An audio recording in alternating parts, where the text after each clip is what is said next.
The following podcast contains naughty language and ridiculous situations.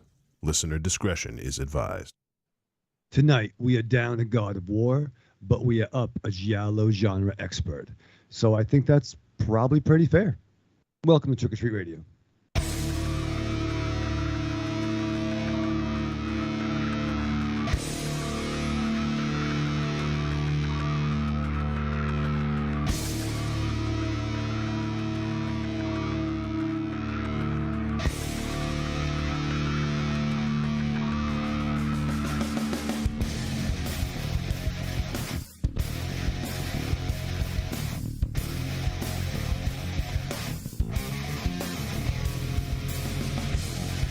Welcome to Trick or Treat Radio. This is episode 534. And if you didn't know, Trick or Treat Radio is the world's most dangerous podcast and recorded in front of an undead studio audience here at Castle Wolfenstein. Also, the Lair of Lost Swag within the Raven Chateau and the media center down there in Rhode Island. We are now joined by our good buddy Arkham Josh. What's up, Josh? Not much. Glad to be back with you guys. It's always a pleasure, my friend. Love chatting movies with you, and this should be an interesting one because you had mentioned pre-show that you were been looking forward to talking about this movie with other people because you saw the American premiere. Is that correct? Yeah, I went down and saw it in New York. That I believe was the American premiere. A few months back, the Film Society at Lincoln Center had a whole Argento retrospective for like 2 weeks. And this was kind of one of the centerpieces of it, along with him being there in person. Which is pretty outstanding. So I'm sure we'll get a little bit more into that as we go. But we will be talking about Dark Glasses from Dario Argento, his latest film. And let's see, the man, he's in his 80s now, right? Or at least 80. Like, he's got to be right around there. Yeah, definitely. Let me look it up because he was born in 1940. So, yeah, so he's 82. Yeah, he just turned 82 in September. So, pretty crazy. I mean, dude's still going. I mean, obviously he slowed down. He was producing films quite frequently in the 70s, 80s, and even into the 90s. But, he just slowed down a little bit, and it's taken a few years to get this one out the door. But, so it'll be interesting to talk about Dario. We are big fans of his work. We have done a couple. Actually, I don't know if we've done a couple. I know we did at least one Argento film on the show. If I'm not mistaken, we did that with our boy Karando Mitsutake when we did Tenebrae for episode 450. Yep. So I don't recall if we've done any other Argento. It would have to be the early days if we did. Yeah. Because it's been a while since he had a film come out. And I know you guys don't do a lot of older films, but I can see at some point a guest could have recommended you doing like Deep Red or Suspiria or one of the other early films. Yeah, exactly. I know we've talked a lot about Suspiria over the years, especially because we did the Luca Guadagnino, I think is his director's name. Yeah, we did the remake. His version on episode 328. So. Yeah, we have talked about Dario quite a bit over the years, and I for my money, anyways, he still is the king of giallo for me.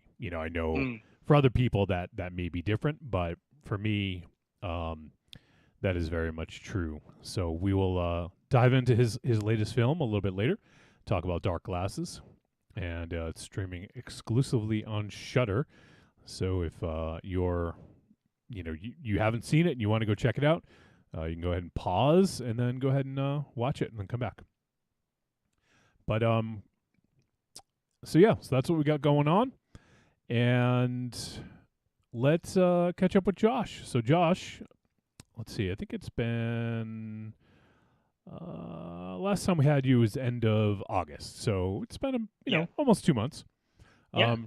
Last time we did Glorious with Josh, and so what's been going on, Josh? I know it's the spooky season, and I'm sure there's a lot of towards the end of summer, early fall, a lot of I don't know if you guys go to yard sales or different things like that, or different sort of sales to sell your records. But what's been going on with you?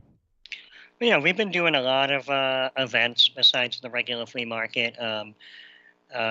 This is kind of the time of year when the record shows start back up again. So we've been doing record shows the past couple of weeks.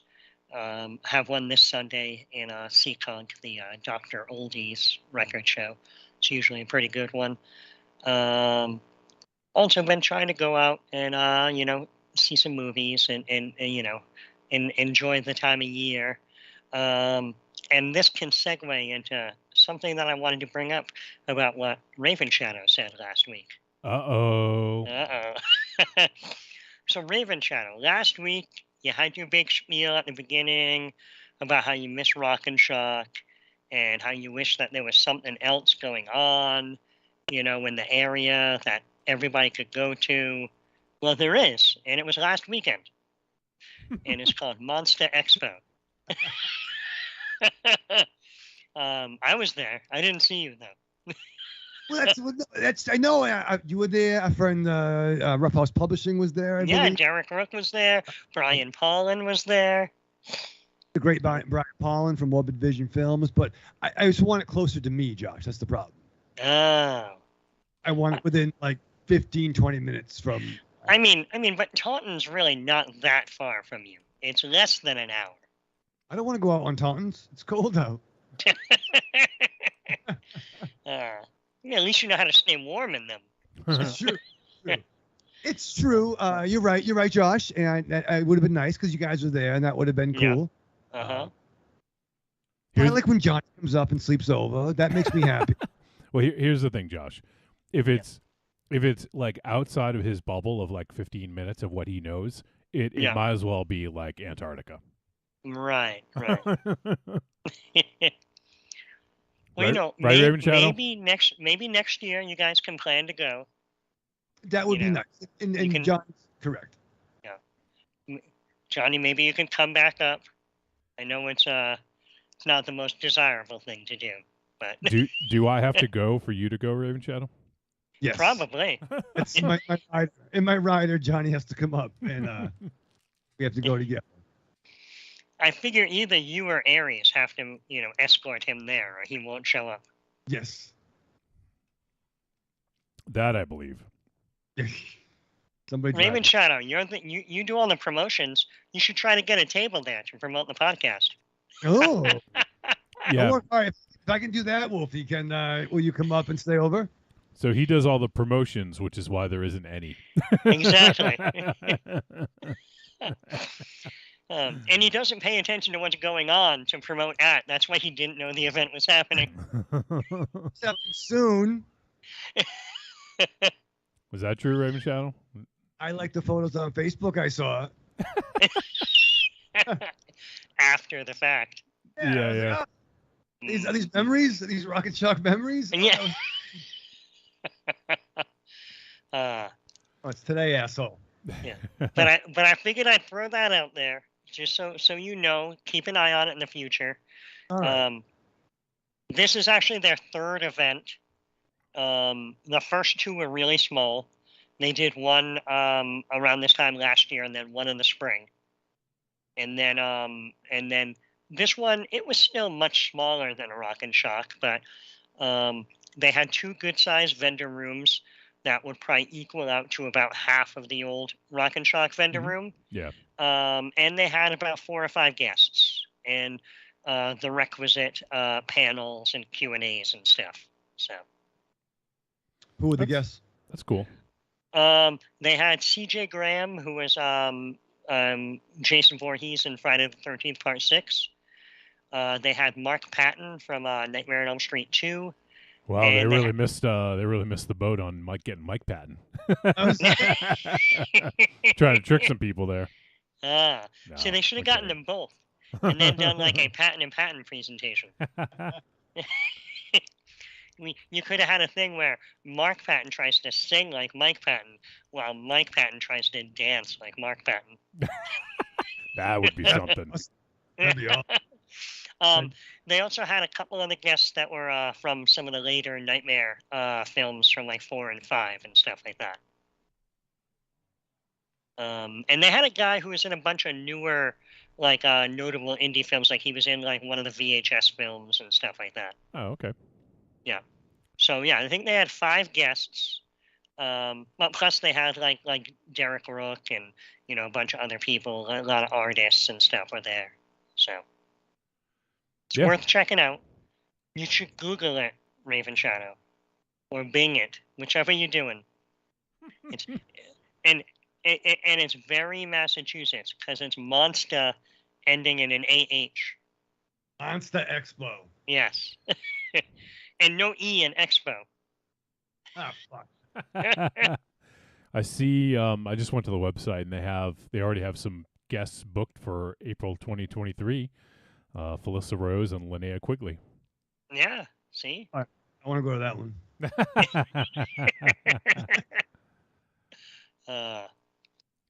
I'm looking to see if I could find out if they have any other info here.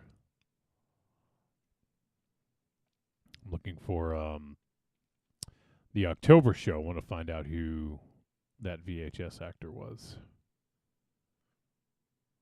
Yeah, I think we missed the show. What's up? Yes, you missed the show. Yes, we did miss the show. Yeah. Nice observation. But no, I figured I would bring it up because I know how much fun you guys used to have all going to a convention together, whether it be Rock and Shock or Scaricon. It was nice. Yeah. I liked having the booth. That was fun. Yeah. I liked Johnny being there. It was fun. Calm me down. Calm you down. Calm me down. Is that all I'm good for? Calming you down? It's one of the things. That's what the show producer does, right? Yeah. They keep the Raven Shadows calm. Right. Yeah, someone has to. Yeah. Ollie's being a dick. Hang on one second. Uh-oh. He's probably provoking him. I was going to tell him he was yelling at him for not taking him to Monster Expo. Yeah. Ollie's pissed. He was like, I wanted to meet CJ Graham. Oh, man. Yeah, it looks like they took down the guests for October 22. I got an error on the page when I went. Oh, well. Yeah, if you go to their social media and scroll back, it's probably on there. Oh, I just want to. I looked at the cached site. Yeah. Jason Buchanan. Was that the one? Yeah, he was the one to VHS. Yeah. Actor, author Jason Buchanan, I think is his name, or Yuchanan.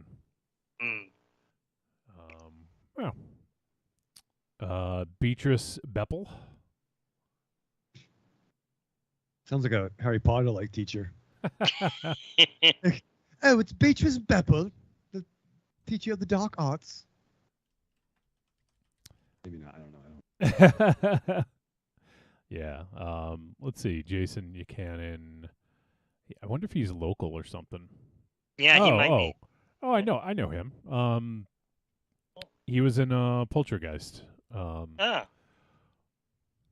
he was like the lead in that, I think. Okay. Yeah, he played Arby. Yeah, okay. Yeah. So, yeah, he's just looking a little older now. I didn't recognize him.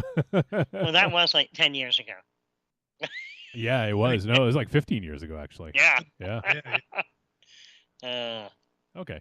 I think he actually, I wonder if he's from Massachusetts. Or they didn't, I think they shot Poltergeist in upstate New York. Yeah, they did, yeah. So even upstate New York's not that big of a stretch. Yeah. You know what I mean? Yep. So, yeah. All right. Well, now we found out. So there you go, Raven Shadow. You should have went. You missed it. Yeah, you should have gone. You could have gotten that sense of community that you were missing. God damn it. Josh, message me next time. All right. Oh, man. So, yeah. So, we're going to talk about dark glasses. Yeah. But before, Josh, it's always kind of a fun little thing. We're going to look into Sure. Josh's Discogs Yes. and see what we can find here. So, are there any good stories or anything like that before we start digging? Nothing that I can think of offhand. No amazing feats of finding great records. I mean, I've been finding good records, but nothing like that $600 record I found at a yard sale for like $2. I see. Yeah, I see some. Okay, so I don't remember if you had this one last time. Yeah. Velvet Underground and Nico. Yep. That seems That like one a pretty tough one to find. I got that out of somebody's basement a couple of weeks ago. Oh wow! And not an entirely exciting story, but it was the person had about 6 boxes of records, 2 of which were fairly water damaged, and he actually called somebody from a record store who went there and was like, "Yeah, I'm not even looking at these," and gave them my number. Oh wow! Yeah. And the 2 most interesting things I pulled out of there would have been that Velvet Underground and the Shining soundtrack. Oh wow, that's cool. And they were both kind of I think that worn the Shining soundtrack's in better shape. And that's also that's probably $150 record. Wow, that's not bad. Yeah. So all right, cool. So yeah, Velvet Underground. That's one of your top dollar items. I also see. I think you had this last time. I think we talked about the Van Halen double LP, Different Kind of Truth. Yeah. I think that's one. It was like a pre-order only color that you had to get from their website. And then I got another expensive Van Halen one up there, the original Runnin' with the Devil 12-inch EP. I just saw that. Yeah, that's awesome. Yeah, and that's an original, and it's sealed. Oh wow! Wow. So that was released prior to the first album, and it's different recordings of some of the songs, and using their original logo that they ditched for the one that we know from the first album. Yeah, I'm seeing that. That's pretty cool. I don't think I've ever actually seen that logo, and I'm a pretty big Van Halen fan. Yeah, I think it only appeared on that and probably some early merch that they sold themselves originally, Just imagine if that had actually been their logo. Like that logo ended up being so iconic, I kind of like the older one better. Really? Yeah.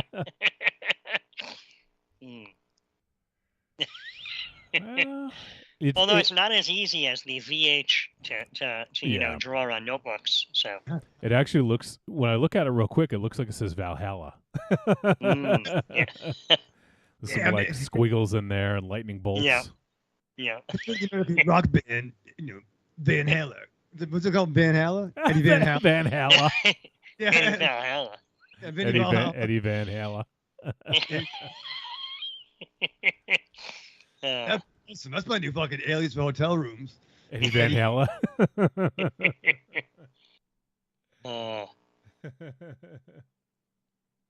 Awesome.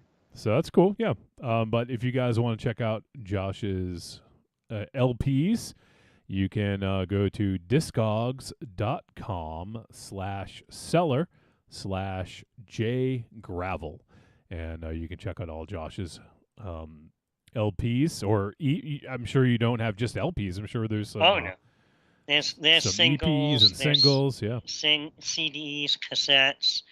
And don't be put off by us talking about the expensive ones. Right.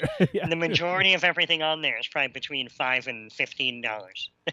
That's a good point. I don't know why I just go towards. I always figure the high price ones have a story associated with them or something like that. But you know what? I'm gonna do the reverse. I'm gonna find your lowest priced item. And that Mariah Carey CD that you kept bringing up before, that has sold. Oh yeah, I didn't notice it. Yep. The $200 Christmas single. Nice. Yep. Why are you gonna buy it? They play it all the fucking time. Come fucking November 1st. it was like a promo only item, and I don't know why it sells for that much, but Damn. yeah. All right, so well, you have a bunch for $5, so it's nothing under Yeah. $5, but Right. I'm seeing like the whole entire. I'm guessing several pages. First several pages are $5 items, Yeah. but Yeah. the first one that comes up is Rolling Stone's Dirty Work LP. Yeah. So it's near mint. There's Sanchez. I don't even know who Sanchez is. Well, there's going to be a lot of stuff you don't know what it is. I'm sure. I find a lot of stuff I don't even know what it is. Yeah. That's part of the fun of it. Yeah, I'm sure. What else we got here? Oh, Chuck Berry in concert CD. Bobby Brown, Ronnie or Ronnie. I see RONI. I think pepperoni. It is Rooney. It's Ronnie. Okay. Mm-hmm. Ronnie James Dio. Rooney, you listen to me, Ronnie.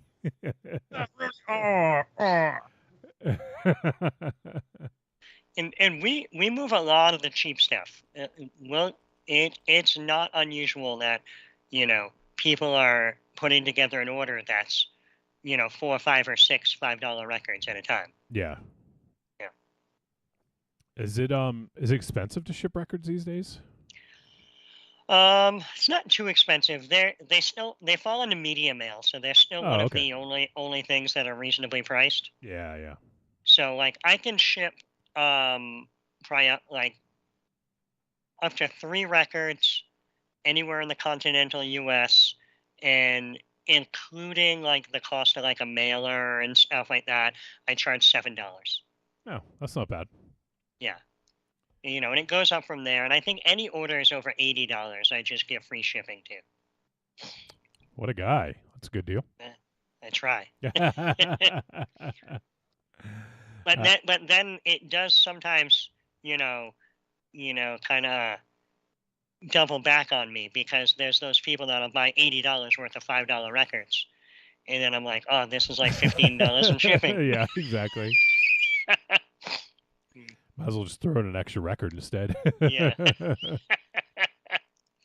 All right, so everyone go check it out if you want to buy some you have. So obviously there's vinyl. You also have cassettes and CDs, right? Yes. Yeah. And there's also some 8 tracks on there, but I'm going to be phasing those out soon. So you better hurry up. Yeah, because I'd say I probably have like 20 or so 8 tracks listed, and we sell maybe 1 a year. So I'm just going to unlist them and get rid of them. Yeah, I don't blame you. Yeah. There's let's see, just the last thing I'll look at. Depeche Mode, Songs of Faith and Devotion live on cassette. $5. Anyone wants a Depeche Mode cassette? There you go. Who doesn't want a Depeche Mode cassette? I don't know. Yeah, good stuff. So go check it out. Discogs.com/seller/jgravel. Not Josh Gravel. Yes. J Gravel. So give that a look. All right. Yeah. Let's just kind of bullshit until we close out the segment before we head to the film discussion. And we'll start with Josh. Anything that you have seen recently or read or heard or anything like that gets you excited, or something you want to talk about? I'm trying to think of the things that I saw recently. Well, I did want to, because I haven't had a chance to call in the past couple of weeks. So I did want to, Hellraiser. Yeah. I thought was a treat and a recommend. Yep. I'd even venture to say it's probably one of the better Hellraiser films in general. Which I guess technically isn't saying much, if depending on your point of view, I guess. Yeah. Oh, and Raven Shadow. I know you were bringing up the later Hellraiser films being spec scripts. Only 2 of those later Hellraiser films were spec scripts. Okay, but still, Yeah. 2. Yeah. No, I'm just saying. Because I actually know the guy who wrote like 1 or 2 of the other later ones. He lives like next town over from me. Oh, really? Yeah. Oh, no shit. That's kind of. Yeah. kind of cool, I guess. Was he pissed? Was like, fuck, that's not what I wanted at all. Or didn't care. I mean, I'm sure they didn't come out exactly how he expected when he wrote them, but that was kind of a good entryway into, building a career. So Sure. yeah, That's cool. yeah. What was it? He also did Detroit Rock City. Oh, okay, yeah. Yeah. Oh, he wrote it. All right, that's Yeah. cool. Yeah. So but yeah, and because I remember talking to him about it, because I was like, oh, I heard that all those were just other scripts that got recycled, and he said that there were two that were Deader and one of the other ones. He was like, yeah, those two were other just random scripts that got recycled into Hellraiser stories, but the other ones were all actually written to be them. Yeah. But I really did like this new one. I like the stuff the director's been doing. I think I brought up and we discussed before how the Night House had been written as like an idea for a Hellraiser film. Yeah. I do Yeah. remember talking about that when we talked when we did that. Because he did an interview and it was funny because he was attached to do a Hellraiser remake and it fell apart. And then after that is when he recycled a bunch of his ideas and wrote and made the Night House.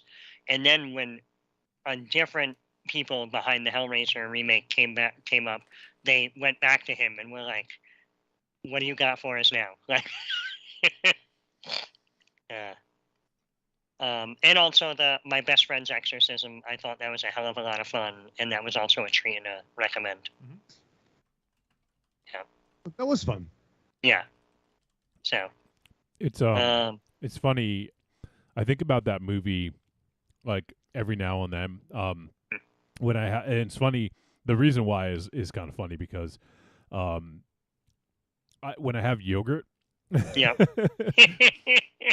sometimes and you think about those punch cards? Well, sometimes I'll be scraping the bottom of like the yogurt thing. Yeah. And the yogurt container. And then I will like think of fucking Christian Lemon, like the Lemon brother, how much he loved yogurt, and the punch card, and it's just kind of funny now that's like stuck with me. So whenever I have yogurt now, I think. And I was excited as soon as he came on screen because I knew him from Glow. And, okay. Yeah, and he's one of the main characters in that. Because you haven't seen it, right, Johnny? Yeah, I haven't seen it. It never really got wrapped up correctly, but it's still worth a watch. But like he's pretty much like the money man producer behind the show. Oh, okay. Yeah. It seems like it would be a good role for him. Yeah, and the whole thing is that like he's this kind of trust fund kid who's dumping all his money into it, but his family is like constantly threatening to cut him off. Mm. Yeah. All right. Well, I'll have to check that out eventually. I know he's meant to. I used to actually watch Glow back in the day on TV. Oh, so. yeah. And obviously, it's not the actual story of Glow. Yeah. And a lot of the characters are just kind of similar characters to those, But I too remember watching it as a child, so the show was a very interesting watch. Yeah, that sounds good. I'll have to definitely check it out at some point. Raven Shadow, did you watch it? The show back in the day, or the Netflix show? Either one. Yeah, oh yeah, back in the day, it was so exciting. Saturday nights, it'd be like, "Ooh, Glow's on." Oh, this is yeah, dude. Mom put some Helios on, but make some popcorn. That's it, brother. And I did probably started watching at least the first 3 or 4 of the show on Netflix, which is cool. I'm a huge mark for the lead from Community. Yeah, Alison Brie. She's great in it. Yeah. Oh yeah, and she definitely gears down. It was an odd surprise, but nice surprise. But no, it's actually really good. I dig it a lot, and I believe Chavo Guerrero actually did work on that as well in terms of getting the girls in like conditioning and practice and stuff like that. So I do want to finish it. Is it one of those things that Netflix was very popular, and then Netflix just canceled it? It was very popular, but then COVID killed it. Because it involved shooting like sports events with a large crowd. Oh, okay. And like, I think if I remember, like, where the kind of cliffhanger ending is that, like, I think they're going to be a Vegas show or something, or they get the invite to like go to Vegas. So like, the next season would have been huge, like scale wise, and that's when everything got shut down due to COVID. And I think they were just like, we can't mimic like doing a Vegas show with no people. Right. Yeah, I wonder if that's something that they would eventually bring back. I hope so, because I know that was the same reasoning behind because that show Mindhunter. Oh, right, yeah. They had said they didn't cancel Mindhunter, but they released everybody from their contracts because they didn't know when they were going to be able to get back to filming. So that's why they've said that like it in theory it could come back, but are they really going to be able to get that cast back together again? Yeah, You know? yeah. That's the problem with that, and I feel like that's probably would be the same problem with Glow is would they be able to get all those people back together? Yeah, it probably would be very difficult at this point, especially with everyone, going out and finding other gigs, like Yeah, yeah. yeah. Mm, Yeah, it's tough. so, Oh, yeah. okay. I never One, watched Mindhunter either, and I just looked oh, up and I saw Jonathan Groff, who I saw was in the new Matrix movie. So yeah.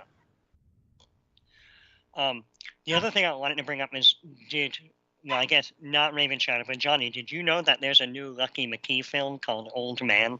yes, I do. It is on the list of stuff, but there is a lot of obviously October is always big for horror, so there's just a Yeah, lot of movies coming out. yeah, It's one that I would like to potentially do, especially given who's in it, Stephen Lang, but yeah. and Lucky It's McKee directing. it's a really interesting film. Steph and I actually went to see it Tuesday, and like I had never heard about it, and we just looked at like the different multiplexes here on Tuesdays have deals, so it's like $5 at one place or $6. So we looked to see what was showing, and I was like, I don't know, what's Old Man? Let's put on this trailer, and I was like, oh, it's a new Lucky McKee film. Like, Yeah, yeah. So I hadn't heard of it, and then even like when we got to the theater, and I made a post about being at the theater, there was no Facebook page for me to tag. Like, so like there's no promotion for the film, and there was like one other person in the theater with us. oh wow, Well, that was the other weird thing is it's playing all week, but it was only playing at like 3:30 in the afternoon all week. that is bizarre. Yeah, and I'm like, like, what are they expecting out of that theatrical release? Yeah, it's like the bare minimum of what you could Yeah. do for something like that. Mm, But it looks like it was, I think, released by RLJE. yeah. Um, yeah, let's see. It'll probably, guessing it'll be on Shutter. Yeah. Actually, it hit VOD on October 14th, so it's already on VOD. I don't know if it's going to be a Shutter thing, but Right. Right. Well, it's worth checking out. I wouldn't 100%. I wouldn't just say yes. Like it's not straight up a horror film, but it's definitely an interesting film worth a watch. all right, cool.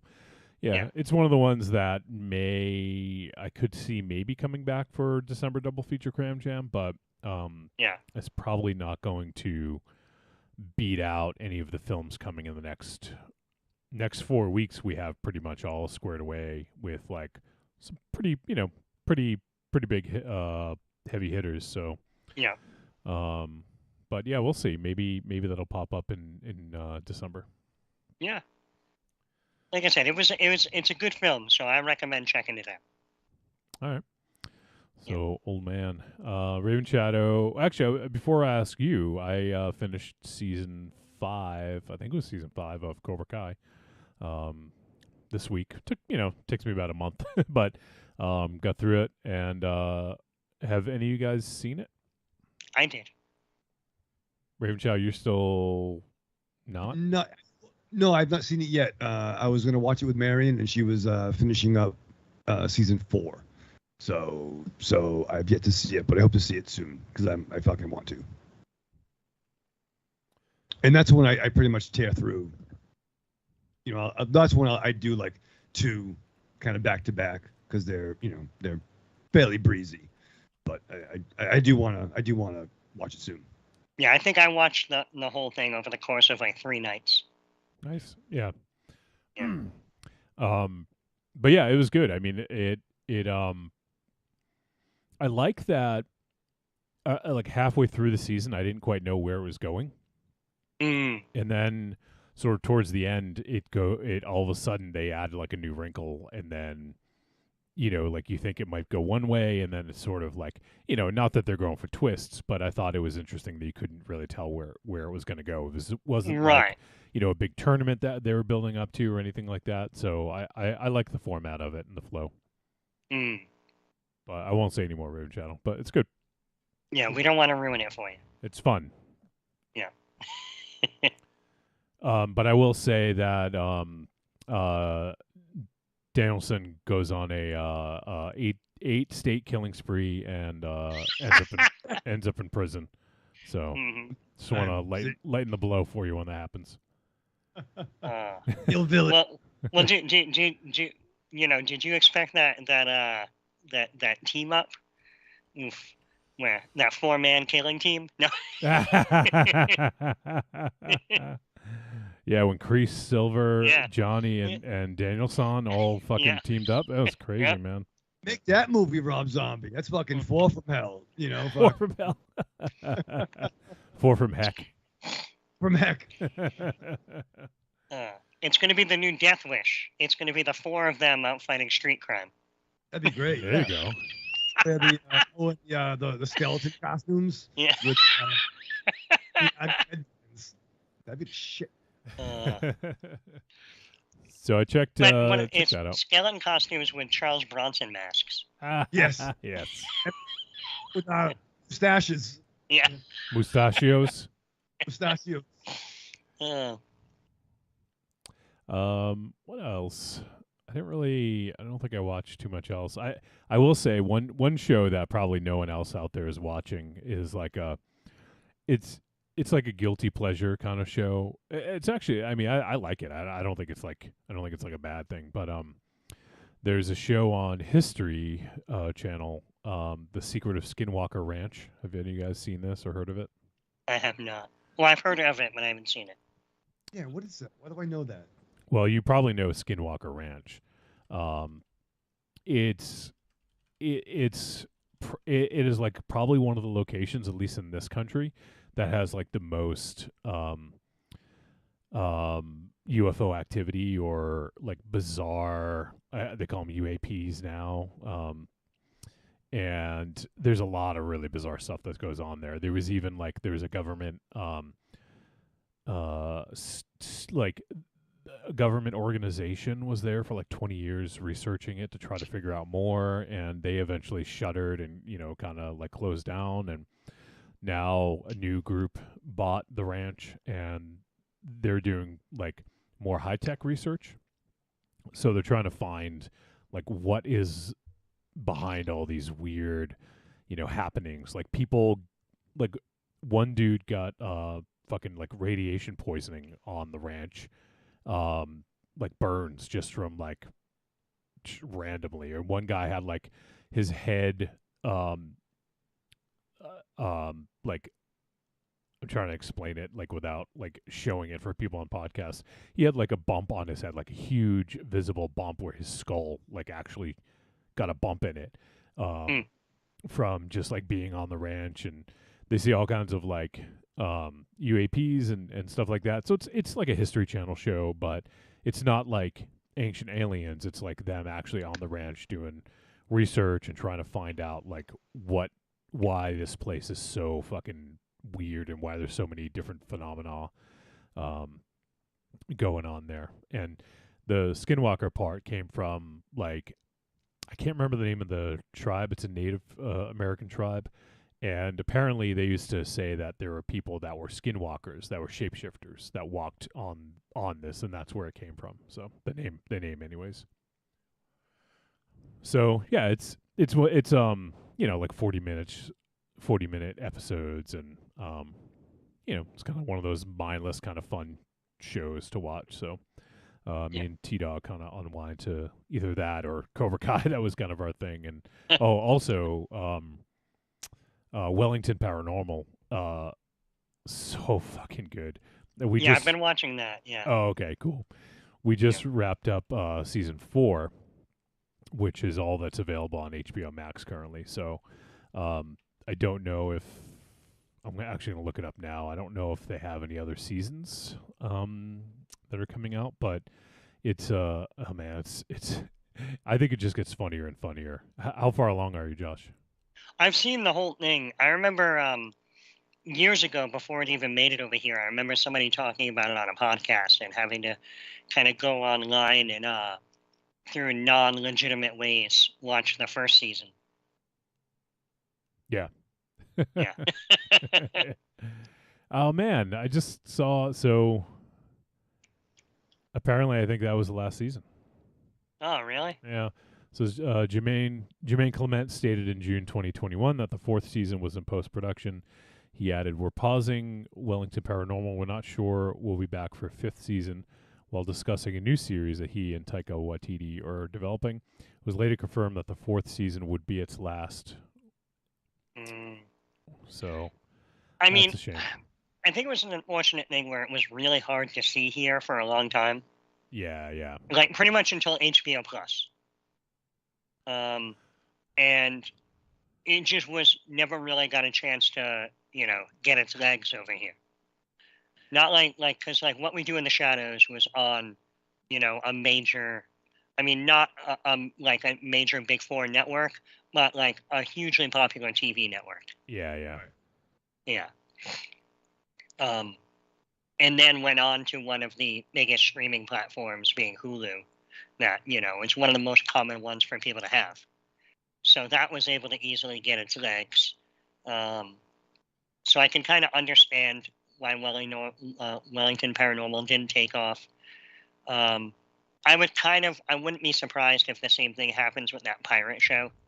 Mm-hmm. Yeah, Our Flag Means Death. Yeah. Because I never hear anybody talking about it, but it's a really fun show. I heard a lot of people talking about it, like at first, but yeah, it kind of like died that week off it quick. came out. Yeah. And I watched the first episode, and I really dug it, but I just hadn't gone back and followed up. I think something else dropped, and kind of distracted Something me happened from on Disney Plus, and then we all forgot about it. Probably. Although I haven't watched any of Andor yet. Oh man. No, I did finish She-Hulk though. Oh, okay. Nice. Yeah. What do you think, Josh? I liked it. Now, like, I always feel I got to preface, like, on a lot of the Marvel stuff, is that, like, I know and am very familiar with a lot of the major characters, but, like, I don't think I've ever read a She-Hulk comic book. You know what I mean? So I can't speak to, like, if they're sticking to, like, the way the character was written by one person or by the other, or, you know what I mean? But just from, like, entertainment value in, like, fitting into this comic book universe that we're already familiar with, I thought it was extremely funny and entertaining, and I liked the whole series. That's awesome. I completely adored it too, and like any character, that was the thing in the 80s.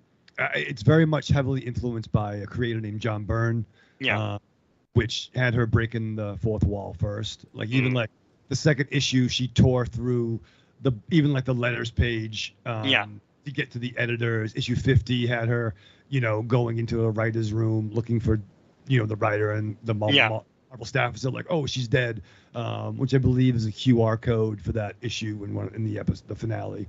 Okay. Yeah.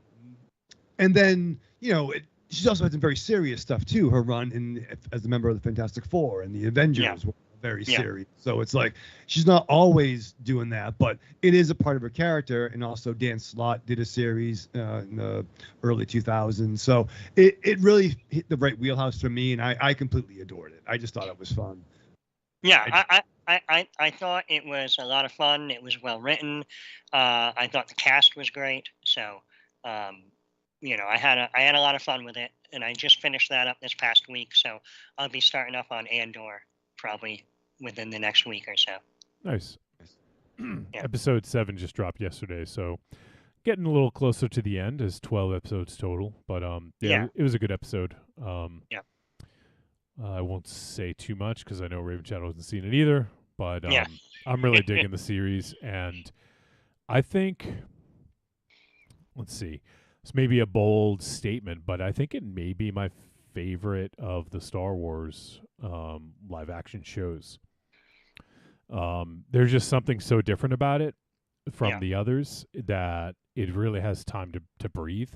It's it's more like an HBO type show. Yeah. Where it's an ensemble cast and they're able to kind of let the characters interact a lot more, and it's not just about, even though Andor's name is on the on the door, so to speak, on the marquee, they do focus on a lot of other characters, and it's the sort of like the early stages of building up the rebellion. So right. And I really like the other live action series that they've done so far.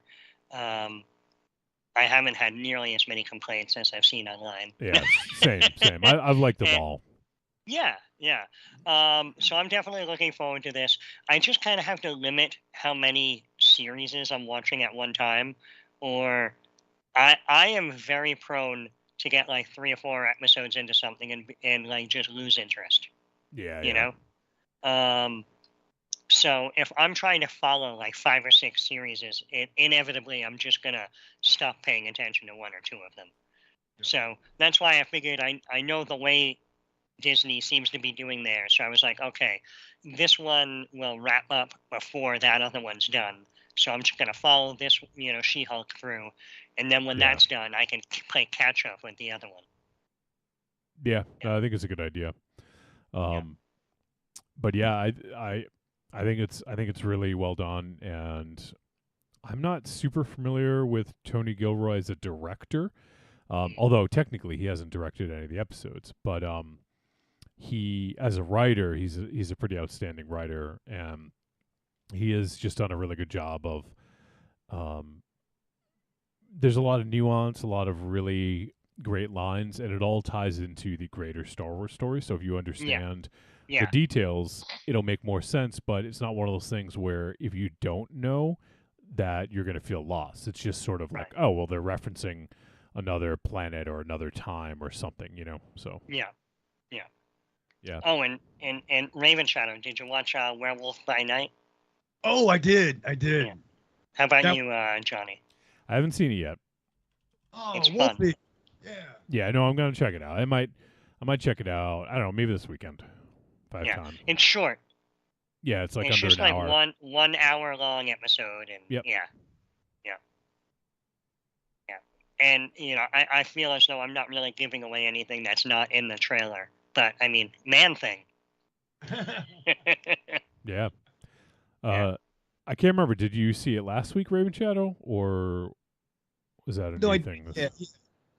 I think we may have touched upon it. I thought so too. Yeah. There's some early comic talk, but yeah, it's fun. It'd be nice, Sunday, the leaves are falling, you know what I mean? Make some, vegan eggs and, whatever you make, food you eat. It's probably good yogurt, vegan yogurt. I don't know, good stuff. Christian lemon yogurt. Christian lemon yogurt. Yes. Those Christian lemons. But no, I think it's fun. I love the intro to it too. Just that like if you're and Johnny, you'll get the reference too. But yeah. Smiled. All right, well, let's check on the chat. We have Dr. Chris is tuning in, and he said, I did a podcast about What We Do in the Shadows, the movie, and he says breaking it down 5 minutes at a time is called the Vampire Movie Minute. So if you guys want to check that out, and then he said Hawkeye has that really great Christmas feel, makes me want to watch it every year. And he said Man Thing will become the new Groot toy thing I see everywhere. Mm. It's it's so fucking funny. Fucking like who would have thought that fucking the talking tree and the fucking raccoon from an obscure 1971 Yeah, no shit. and fucking Man Thing, like fucking what the fuck? Like I think they're even trying to give Squirrel Girl a push. She might get a movie, of course. Like it's just awesome. It's just I think that might have gotten canceled. oh really? Yeah. What about Pip the Troll, Raven Channel? Fucking A, I'm sure Pip Patrol will be huge. Yeah. I think Squirrel Girl could have done good too, because it was supposed to be that girl that was in that werewolf movie. She was like the male person. The AT&T girl, yeah. Yeah. Yeah, she voiced her Mm-hmm. on an animated show, but I did hear that they were trying to do a live action thing, I think. Mm-hmm. I love that Squirrel Girl and Speedball were both created by Steve Ditko. That's awesome. Let's see. Corny says, yeah, I need to check out Reservation Dogs and also Atlanta. Yeah, I've actually never seen either of those either. I've seen the first 2 seasons of Atlanta. I haven't caught up on it. Reservation Dogs is great. Okay. I've seen that whole thing. Yeah. Yeah, I tend to want to see everything that Taika is attached to in some way or another, so I will hopefully check that out as well. Mm-hmm. All right. Well, I think we can kind of wind things down. I want to get talking about this movie here, so let's go ahead and do that. We're gonna tell you guys how you can support the show, and the first way is through Patreon, and I finally posted the new Patreon episode. The Patreon exclusive this month is Raven Shadow and I talking about the best cinematic Halloween parties and the ones that we'd like to attend. Yes. So we talked about that. If you guys are already Patreon supporters, you can check it out now. We have both the audio and video feeds available. And if you're not a Patreon subscriber, then you can go ahead and support for as little as $2 a month. Go to patreon.trickortreatradio.com and consider helping to support the show. We would appreciate that. And there's a couple other ways you can help support on trickortreatradio.com. Scroll down, look for the Amazon logo, click it, and it's going to bring you to Amazon. It's going to input our affiliate link. Right now, there is, Black Friday coming up, Raven Shadow. Like there's all sorts of stuff coming up. There's the holidays. You're going to be doing a lot of shopping anyways. Fuck it. Just use our link. We'll get a little cut, and it doesn't cost them any extra, Raven Shadow. Well, it's another way to help buy some Megadeth CDs for Black Friday. Yeah. All right. The devil's wall. Black Friday. Right? There you go.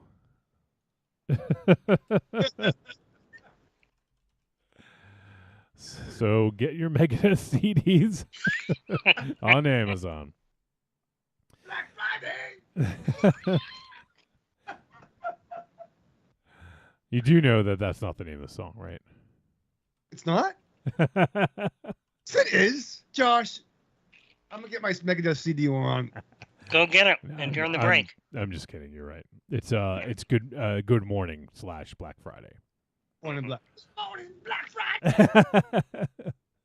And it's about getting in line to go buy a new TV. Yeah. Sure. Dave Mustaine, he's big into being ahead of the curve and capitalism. He's a big fan of both of those things. So He's a frugal guy. What's TV on the wall? That's why he left Metallica, because he didn't want money. Yeah. I'll admit, I've gone and taken part in waiting in line for Black Friday before.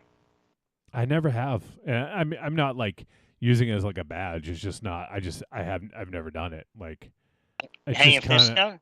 if there's stuff that you need, and if you get a good deal on it. Yeah, and I'm certainly.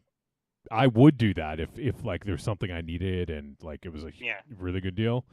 But I just don't like the idea of it, and I feel like supporting it is just making, like, it's just going to keep it going, you know. But that's just me. Yeah, I know. One year when we got our first house, we went and got a washer and dryer that was pretty much buy one get one. Okay, I would have been right there with you then, Josh. Yeah. Yeah. You get one of each, or you have to get 2 dryers? Yeah, 2 dryers. No. It was a set. It was buy the washer and dryer, and you got a rebate that pretty much got you half the money back. Did you have to jump through hoops to send that rebate in? No. Like wrap it up in tin foil and dip it in blood and ship it. Ship it on the 10th day of the month. I think we did it 3 times. We got the washer dryer one time. I did it for a laptop another time, and when I got my first HD TV and Blu-ray player. All right, those are all good reasons to do it. Yeah, like I said, I only do it if I have like a specific, like, I need this thing that's very expensive and I can get a deal on it. If I wait in line for 4 hours. Yeah. You have to break up some fights, something like that. All right, so there you go. You can support through Amazon and finally on trickortreatradio.com. If you scroll down and look for store, you click on that. It's going to bring you to our digital storefront, and you can go ahead and buy the greatest hits of Trick or Treat Radio, volumes 1 through 3. And, gives kind of highlights over the last 10 years, especially the first sort of 5, 6, 7 years. And you guys can check those out. If we've been doing the show for 10 plus years. So if that's, if you're curious what some of the older stuff sounds like, you can get a little sampler of it right there. So give that a look and a listen. And we appreciate all the support you guys give. All right, so we're going to take a break in just a moment, but before we do, I want to find out what Michael Ravenshadow did to prepare for a new Giallo from Dario Argento. That's funny, Johnny. Can I peel back the curtain a little bit? You peel back the curtain. It's really yes or no question, but that's okay. I asked, can I peel back the curtain? Oh, I thought you were making a statement. Sorry. Yeah, I too. I thought you just announced that you peeled back the curtain. Yeah. Oh no, maybe we cut out. But can I peel back the curtain a little bit, Johnny? Well, like, are you peeling it back like in my direction or yours? I think mine, but now I'm in. You can do whatever you want. This is your thing. Thank you. But no, for longtime listeners of the show, they may have heard talk of a different continuity. They may have were a part of the old continuity. But as of today, before I watched the film, I went to court because it's official. The end of that continuity happened today, and that was exciting. So did you fight like Doomsday or something, or what? Yes, Doomsday showed up. The Magpie, if you know that obscure Batman villain. But no, it was nice. So I went to court. I had a really good lawyer. Actually, I found out my lawyer, I was her last case, which is kind of cool. And she's young. She's a 58, and she was saying how I'm like, oh, so what else can you do? Oh, well, I do theater, and I have an improv troupe. You do a fucking improv troupe? So like, I'm like, I do a podcast. So we were hanging out talking. She's really fucking hip. And that was nice. And my parents were there for moral support. She met my. Is that weird? I've never heard of what happens at these kind of proceedings. So I don't know. Like, is that a thing? Yeah, we roll deep, man. We're Italians. You're gonna. I mean, but she goes. My lawyer said, "Oh," when she saw my mother, she's like, "No, now I know where he gets his great hair from." I'm like, "Woo!" woo. And a lawyer fucking said that. Put mine in my mom's hair over. That was cool. Yeah. An improv lawyer. Yeah. I guess improv is a good skill to have as a lawyer, though. Yeah.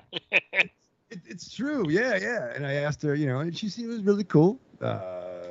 Yeah, not Matt Murdock or didn't turn green, but so you better believe we got some mimosas after that, and I strapped on. The following message is a paid advertisement for the Cult of Muscle podcast. The Cult of Muscle. You're either in it or you're dead. It's the dawning of a new age.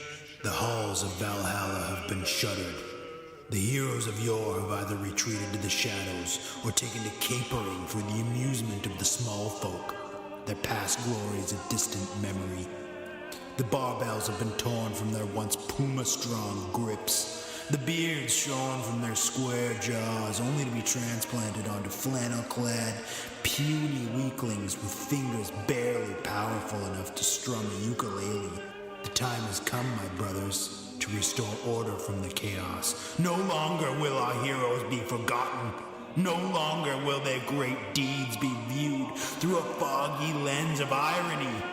Hear now our rallying cry as we scream it from the mountaintops, as we bellow it from iTunes and Libsyn and Facebook. It's time to join the cult, my brothers. So don your cloaks and enter the Cult of Muscle. This is Matt Kennedy of Astron 6. You might know me as Manborg. You might know me as Father John Sullivan in Father's Day. But what's important right now is that you're listening to Trick or Treat Radio. You go through your week with the same old routine. What you really want is some blood and thunder in your life. Well, friend, you found it. The Cromcast is an adventurous journey through the history of two-fisted pulp stories. With your hosts, John, Josh, and Luke. We have action, horror, and adventure, all through the lens of pulp luminary Robert E. Howard. Don't just stay in your ordinary life. Find your pulp life at thecromcast.blogspot.com. The Cromcast. The Cromcast. The Cromcast. A podcast for the barbarian at heart. I can tell you I'm never coming back on this show. Especially now that I did that thing that you just made me do. Which I will be sending you an invoice for.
All right. We're back on Trick or Treat Radio, and it's time to talk about a movie. Some of us are back anyway. Well, yeah. He's gonna run in the room in just like 30 seconds with his arms raised. He's gonna pretend he's triumphantly. The savior of the show. Mm-hmm. I'm here to explain the movie. All right, so let's start. Yep, see? Yep.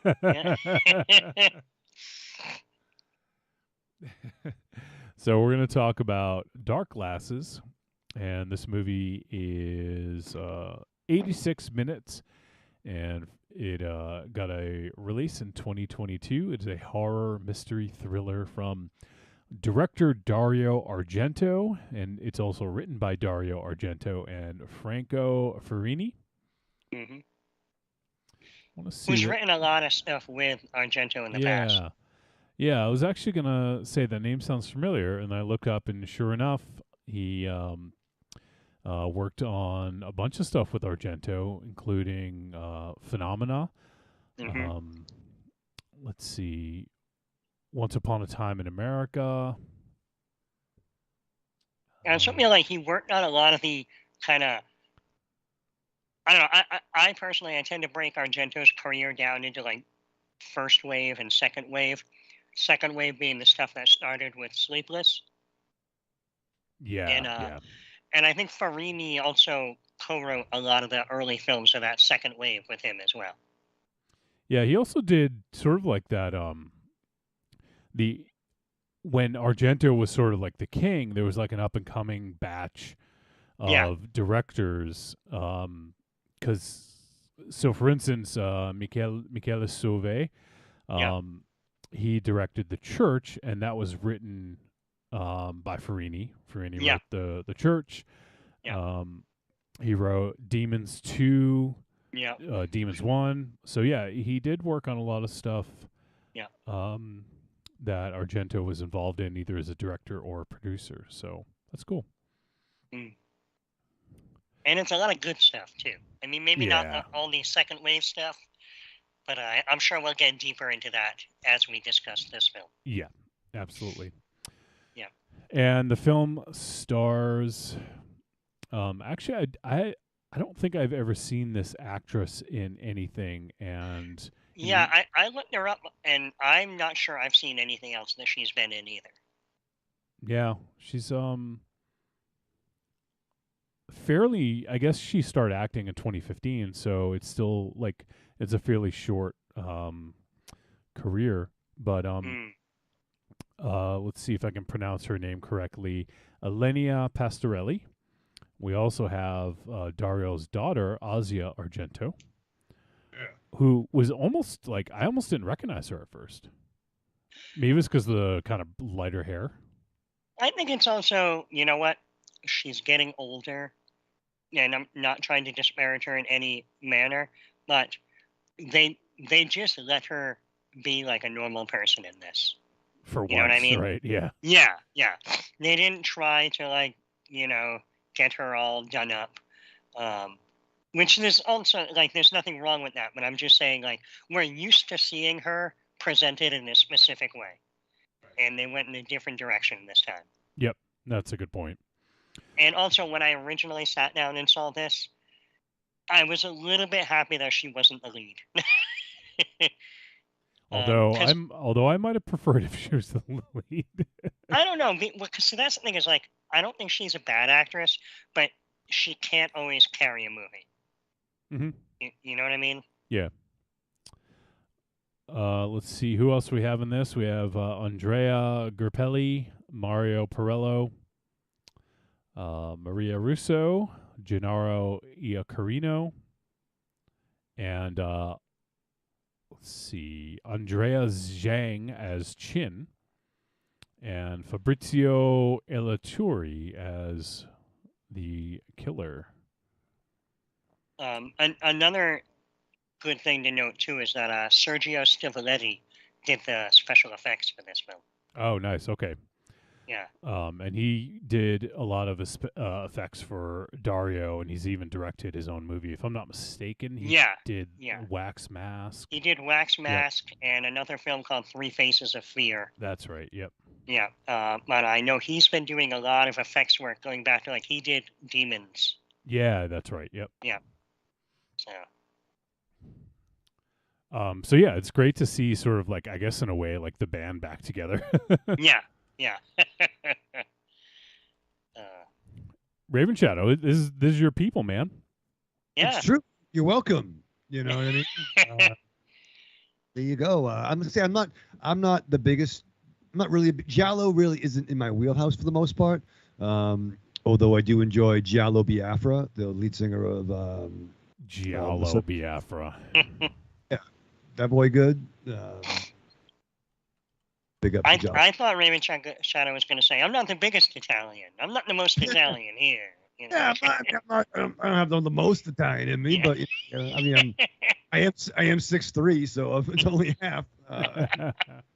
There's no vowel at the end, but but no, it's nice. Italian's nice. Beautiful people.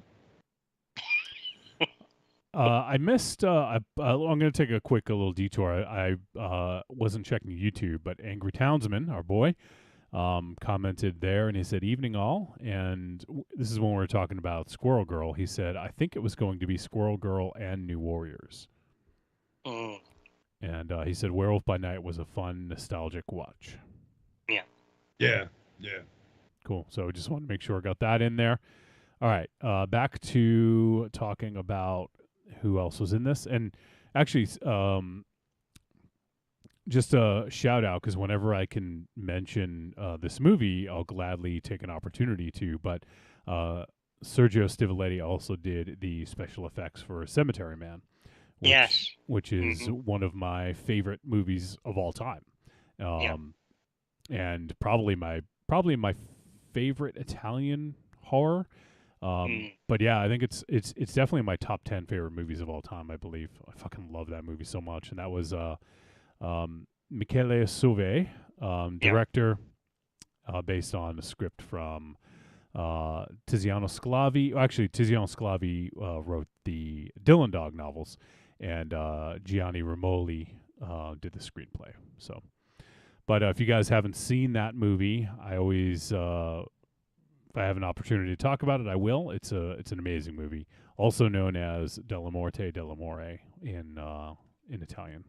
Do you have your giant poster up in the new down there in Baltimore? I do. Or in Maryland? You can't see it. It's actually back there. Oh. It's let me see. Actually, let me see if I can. See if I can get the light on. I don't know if you'll be able to see it because it's far down the hall there. But yeah. I was gonna ask the same thing. That's a huge fucking poster too. I can't believe you get that for that too. Kind of. Can you guys see it down at the end? It's the very last poster. Yeah, way down there. Yeah. So I have City of Lost Children, I have Blade Runner, and then Della Morte dell'Amore all the way down. It is. It's a. Is it a French Grand? Is it 40 by 60? Yeah. Yeah, I have a French Dawn of the Dead poster like that eventually I have to figure out how to hang up. It's fucking expensive, Josh. Yeah. Let me tell you that. I get it done at Michael's, and they had to do a custom frame for it, and it, and how Michael's always has those deals like 50% off, like custom framing. So when I saw the price of what it normally was, I almost fucking shit my pants. I was like, wow. Like I paid like $250 for it, $250.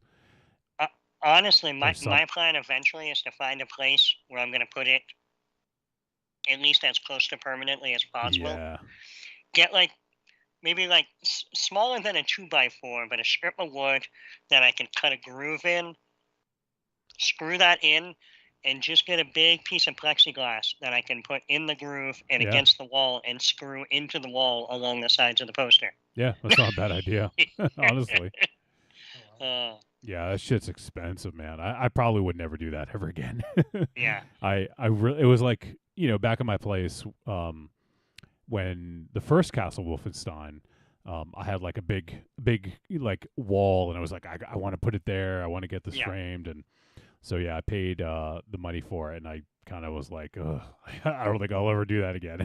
And then you were like, why is that one frame the most expensive thing in my apartment? Yeah, pretty much.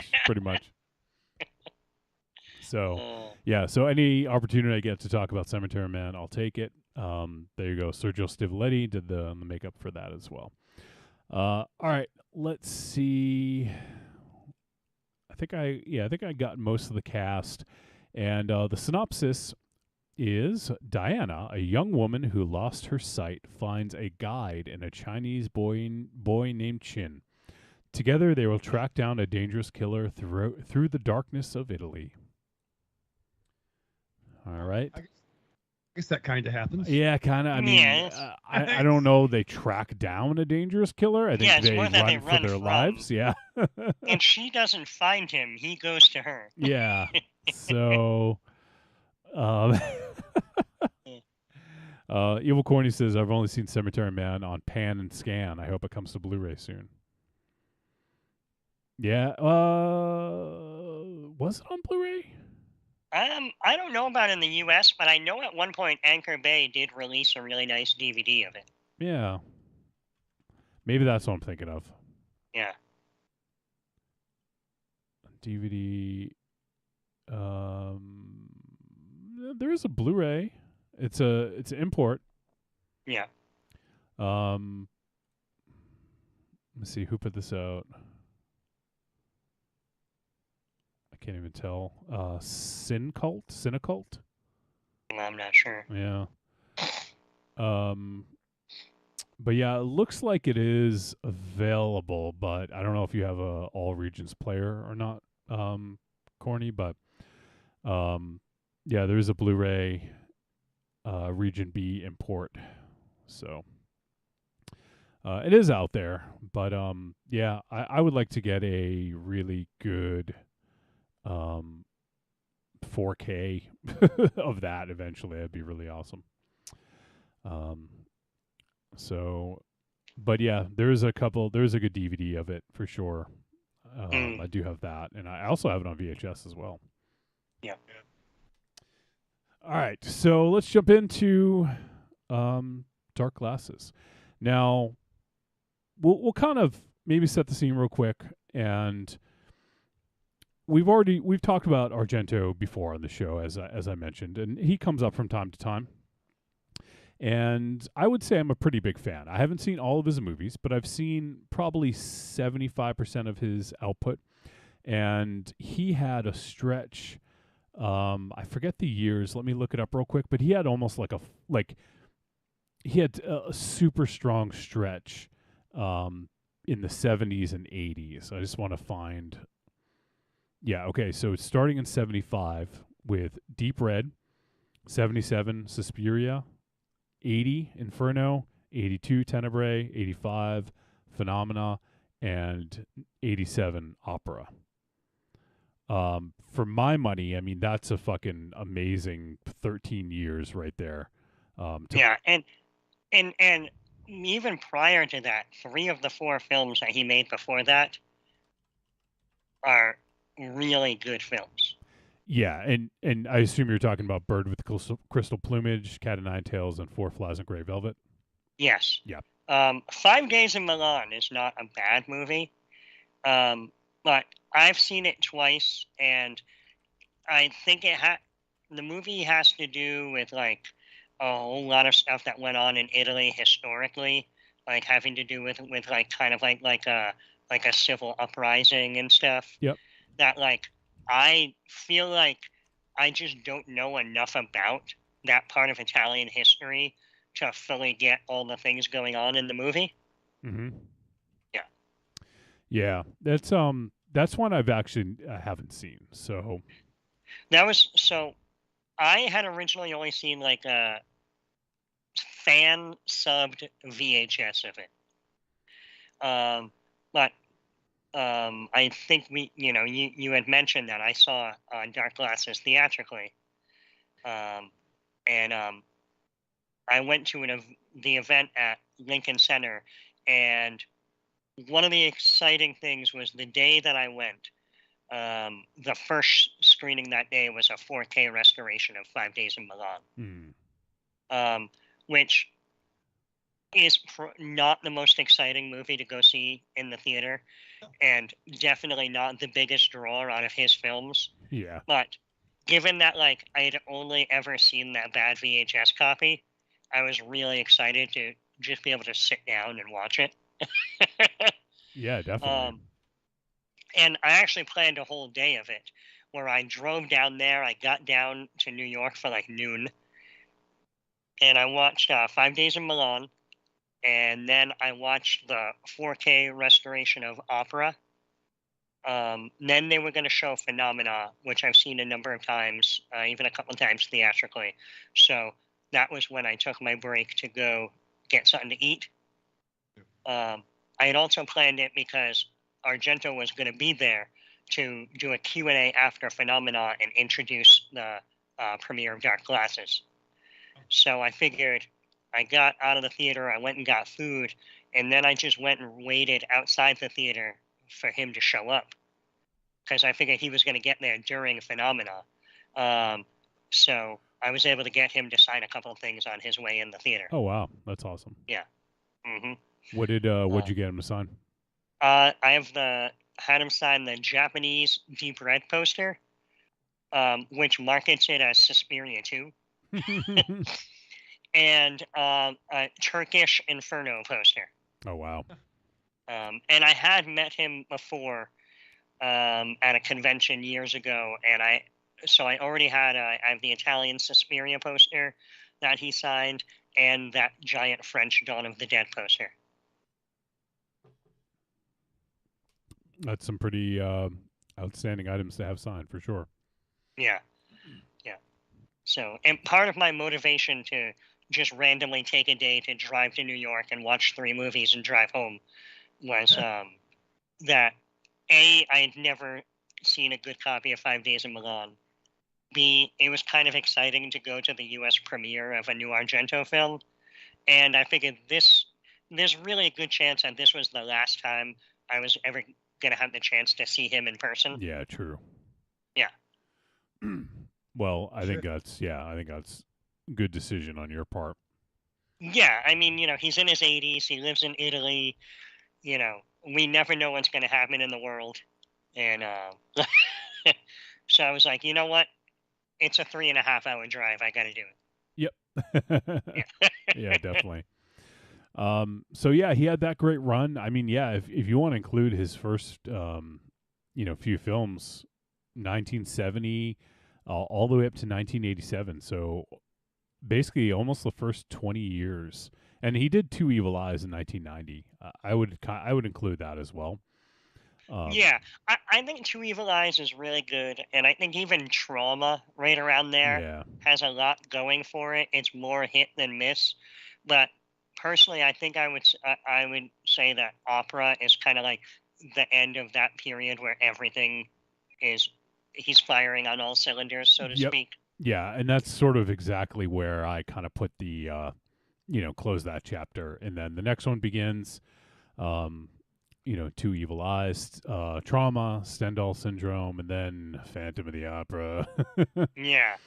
Sleepless was a bit of a return to form, I think, but certainly not perfect. No, but like kind of Sleepless is what I consider the kind of beginning of that kind of second wave, so to speak. Yeah. Because he had a little bit of a break there, I think. Let's see. Yeah, let's see. He did Phantom of the Opera in 98 and then Sleepless in 2001. I mean, a few years. All right. So it's not as big as I thought it might have been like a 4 or so year break, but not as much. Okay. Yeah, and then Card Player, Do You Like Hitchcock? I did a couple of episodes of Masters of Horror, Peltz and Jennifer. One of them I really liked, and the other one was just like lukewarm on. I think Peltz was the one I liked better. I haven't seen them in so long, like when they came out. Peltz was the one with Meatloaf in it. Oh, yeah. Yeah. Yeah. I had forgotten that he was in it. I really enjoyed Jennifer. Maybe that's the one. Yeah, maybe that's the one. Yeah. And then he did the film Giallo in 2009. Yeah, which a lot of people bash, and it's not a good movie. But if you go back to when that was coming out, he was in interviews telling people, don't bother watching it. Mm-hmm. Was he honest? What do you think about this film? Oh, it's the biggest piece of shit I ever made. Don't see it. I actually saw him at a convention around then, and somebody asked, they're like, oh, it just premiered at this festival. Is it going to get a release date? And his answer was essentially like, I don't care. Like, I just took the money to direct somebody else's script. You don't need to bother watching it. Like, wow. Hey, yeah. about me, hey. Yeah. Although the funny thing is, that may have had one of his biggest actors recently. Oh, yeah, with Adrian Brody. Yeah. Yeah. But I think it was a deal where he did that because the producer promised to, like, back some other, like a couple of films for him, and then it all fell apart. And Yeah. And then it was a couple years later he did Dracula 3D, which oof. Yeah. That might be his worst film, honestly. Yeah.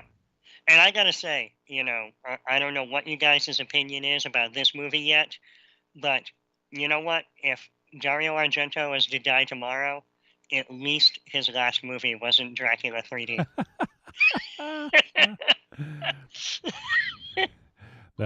I mean, you're not wrong. And, I've never actually seen it in 3D. No, I haven't either. And the people at Lincoln Center were showing it as part of that thing. And obviously I wasn't going to be down there, but they were giving it a big push, saying that, like telling people that, we're like, we know nobody likes this, but like seeing it in 3D is an entirely different experience. Huh. I'm not sure if even like Avatar level 3D could save that movie. Yeah. Well, it did have Rutger Hauer in it as Van Helsing. Yeah. Shit. So that would actually mean it's better than Van Helsing. Eddie Van Helsing. Eddie Van Helsing, yeah. And then I know for years he had that project, which I think was no relation to the comic book, but he had a project called Sandman. Oh, yeah. I think I remember hearing about that. And it had even gotten like supposedly, I think it had a successful like crowdfunding campaign. It was supposed to star Iggy Pop. Oh, wow. What? Yeah. I don't think I heard about I heard that about the project, but I don't think I remember the Iggy Pop connection. Yeah. And then I think that whole thing fell apart for some reason. That's too bad. That would have been interesting, at least. Yeah. And then that brings us to Dark Glasses, which has an odd history in itself. This was supposed to be the movie he made right after Sleepless. Oh, wow. Okay. So this is supposed to be made in the early 2000s. Yep, where he said he wrote this. This was going to be the follow-up project. And the day he finished the script, the producer died. Ooh. So he just put the script in a drawer and never looked at it again. He told this whole story at during the introduction, and he said that during the pandemic, his daughter Aja was at his place going through a lot of his stuff, getting information for some project of her own that she was doing, and she found the script in a drawer and was pretty much like, "Why haven't you made this?" So he said he showed it to a couple people, and they liked it, and as soon once things opened up and they could start working again, he went to it. All right. Well, yeah, it had been 10 years since Dracula 3D, so it took 10 years to for him to do another movie, which is kind of interesting. I mean, he did. Let's see. Did he? I thought he might have produced some, but no, I guess he didn't. He didn't produce anything. Last thing he produced was, he actually was an executive producer on a movie called She Will, which I've actually been kind of eyeballing for the show as well. Oh, all right. That just popped up on Shudder, and it stars Alice Krieg and has Malcolm McDowell in it as well, and also Rupert Everett. Fuck, Good boy. Yeah. So maybe I should add that to the list. Yeah. So it's interesting, like, because I know there was that whole Sandman debacle was after Dracula 3D, and I don't know if that just kind of made him not want to pursue anything for a while, or could be. I mean, he's, as we mentioned, he is getting up there. He's 82 now, and maybe he just doesn't have the drive to to push and push and push to try to get things out. So yeah, I mean, that could very well be it. But yeah, so Dark Glasses did get a release, and it is on Shudder, streaming exclusively right now if you guys want to check it out. And now, we've talked a lot about Dario as it is today. He is, at least in my eyes, I think he is the prototypical Giallo director. Like when I think Giallo, I personally think of him. I know there may be some folks out there who think of, let's see, like Sergio Martino, sorry, yeah, Lucio Fulci. Fulci, yep, yeah. So you know, there's, I think folks have you know, their preferences in relation to that. But for me, for my money, Dario is my Giallo guy, and I'd say most audiences, 1980s and later, your introduction to the genre was most likely an Argento film. Yeah, definitely. Yeah. He was the most popular, I would say. Yeah. Yeah. Especially internationally. Yep, definitely. So, and you know, as you mentioned earlier with Dawn of the Dead, he had, you know, kind of raised his status, so to speak, and then Two Evil Eyes, and you know, so he worked with Romero. And for those that don't know, he was brought on, Dario was brought on for Dawn of the Dead, and his edit, his cut of it, I think is the superior edit. Yeah. But I mean, you know, that's once again up for debate. But I like his edit the best of Dawn of the Dead, and if I'm not mistaken, he also produced it as well. Is that correct? Yes. Yeah. Yep. And that's actually why he has his own cut, because he was a producer, and as part of his production deal, he was handling a lot of the European distribution. Yeah. Yeah. Yeah. So that's why there are the two cuts. And yeah, and a lot of times when you can buy them, you know, you can get it like both cuts in one sort of bundle, you know. All right, so 82-year-old Dario Argento is getting back in the game, and he made Dark Glasses, and we're going to talk about it. And let's see. So, I mean, we gave you the synopsis. We don't need to necessarily run down the entire plot. Just know that there's a killer on the loose, and he is killing escorts.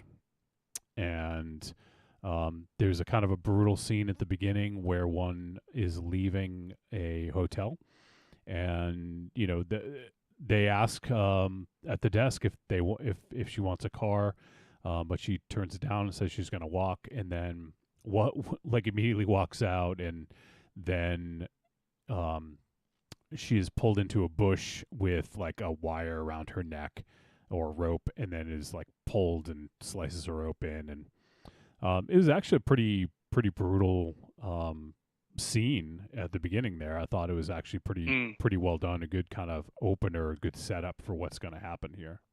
Yeah.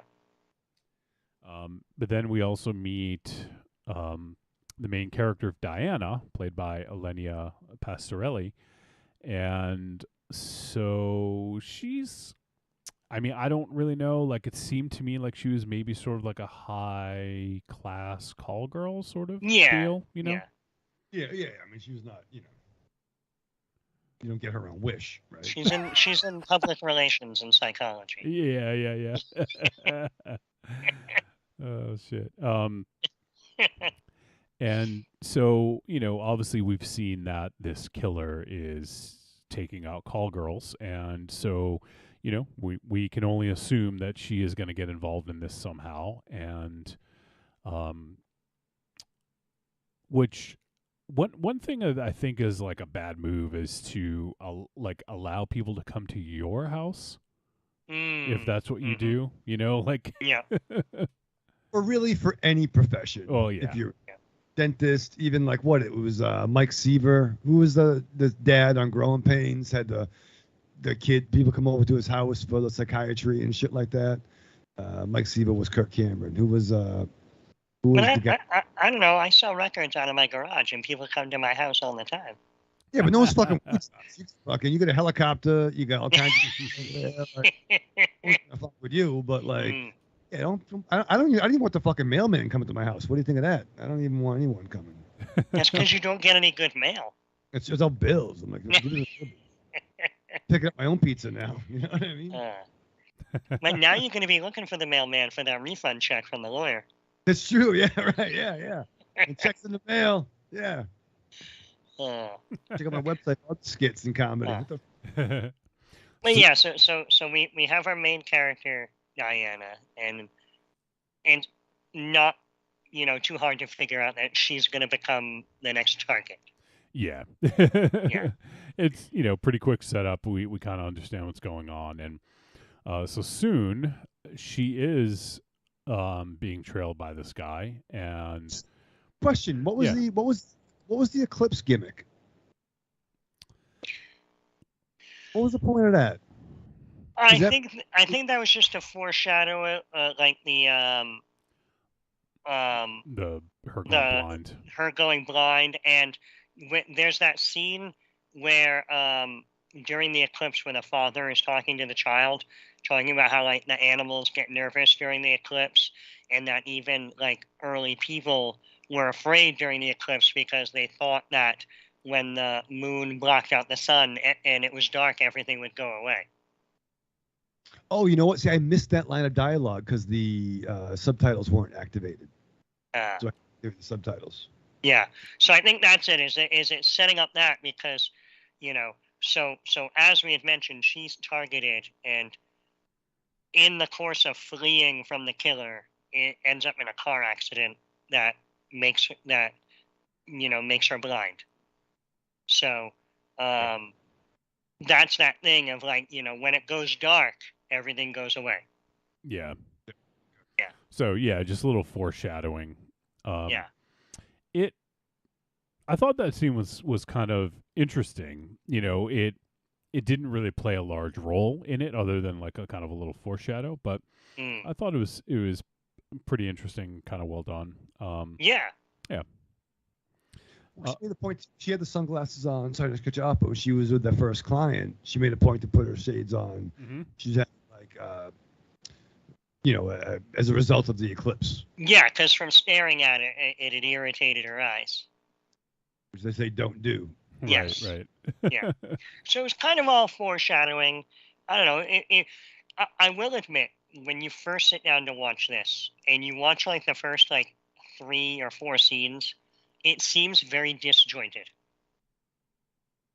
Like, yeah, it doesn't.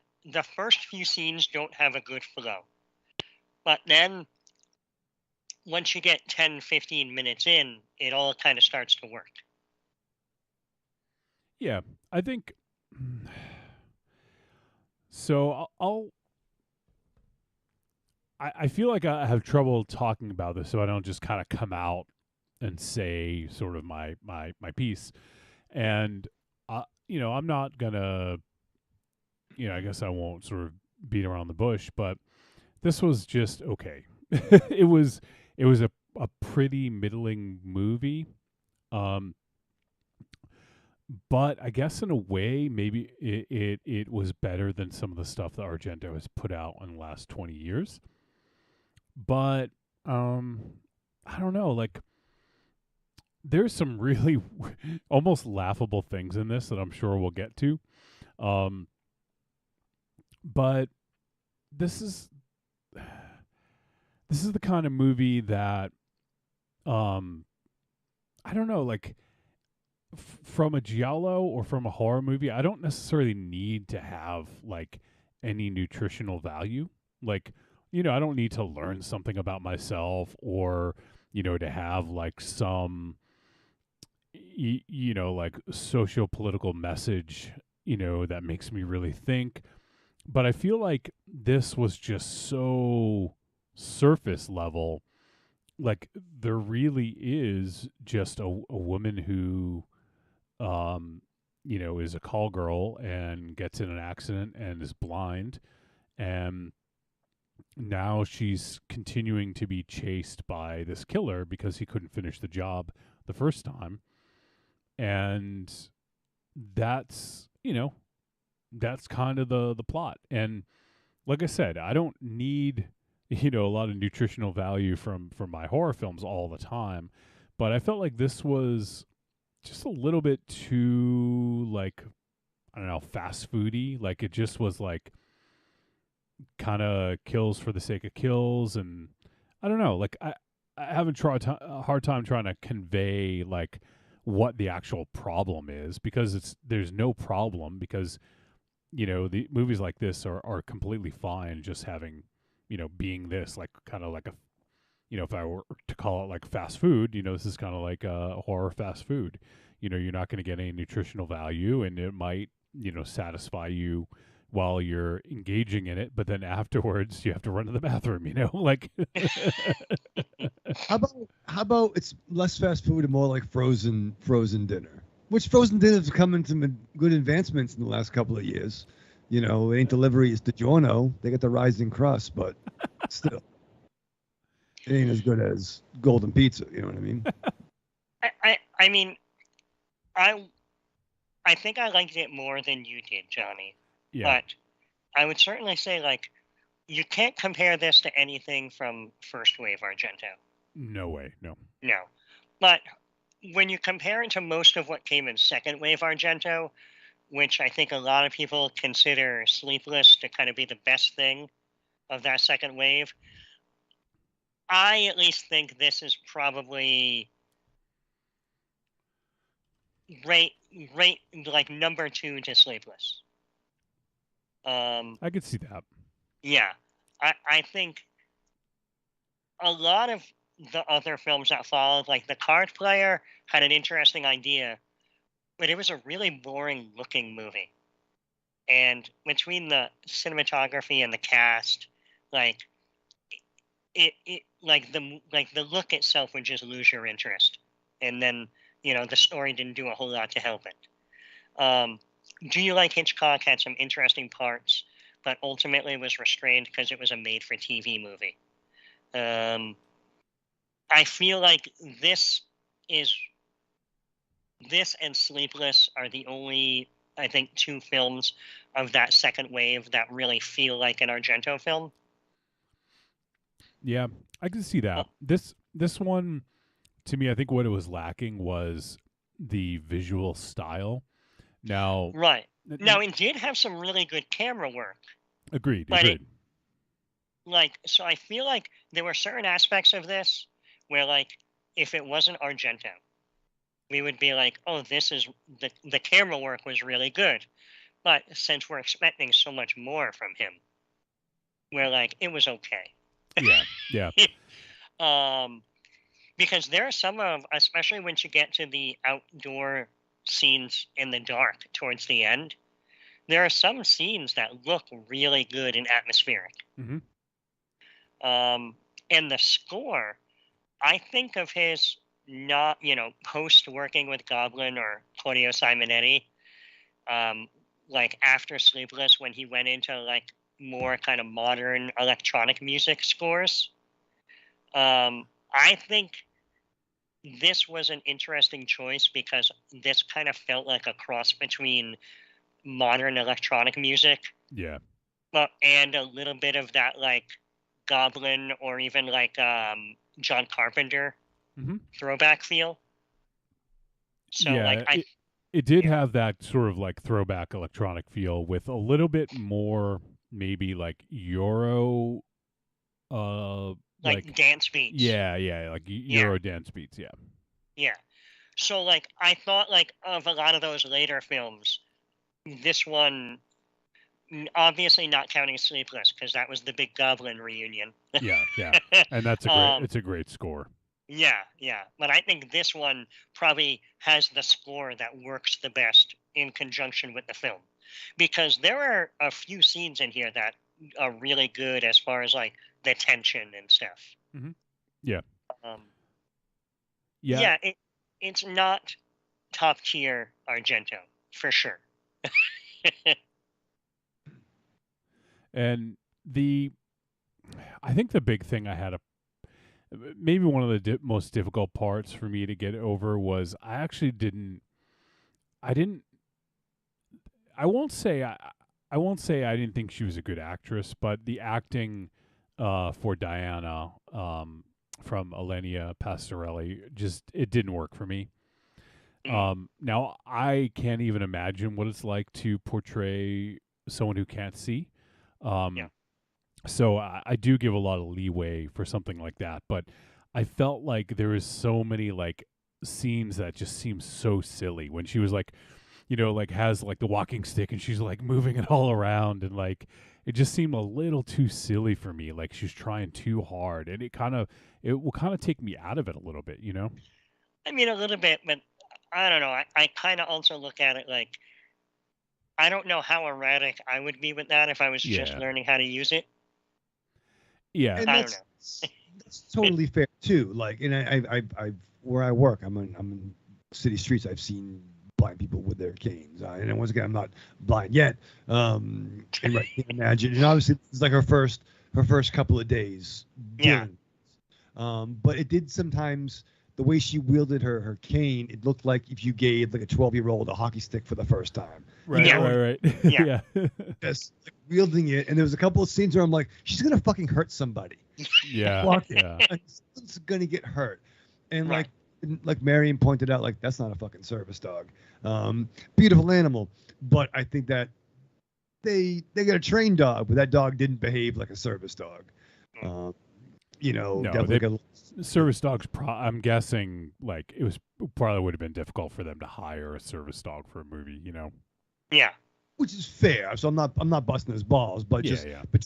between the wielding the cane erratically, the dog, and she seemed very like frail. I mean, yes, I'm skinny too, but even like holding things, she seemed like she didn't. I don't know if she could even hold that animal with the cane. That time. Yeah. I think the biggest thing for me, and once again, like in a lot of Giallo films, like as far as Argento goes, he is all style, some substance. And Right. for some people, it's all style, no substance. I've heard people say that. And so the thing for me is with this, there's none of that style and also not much substance.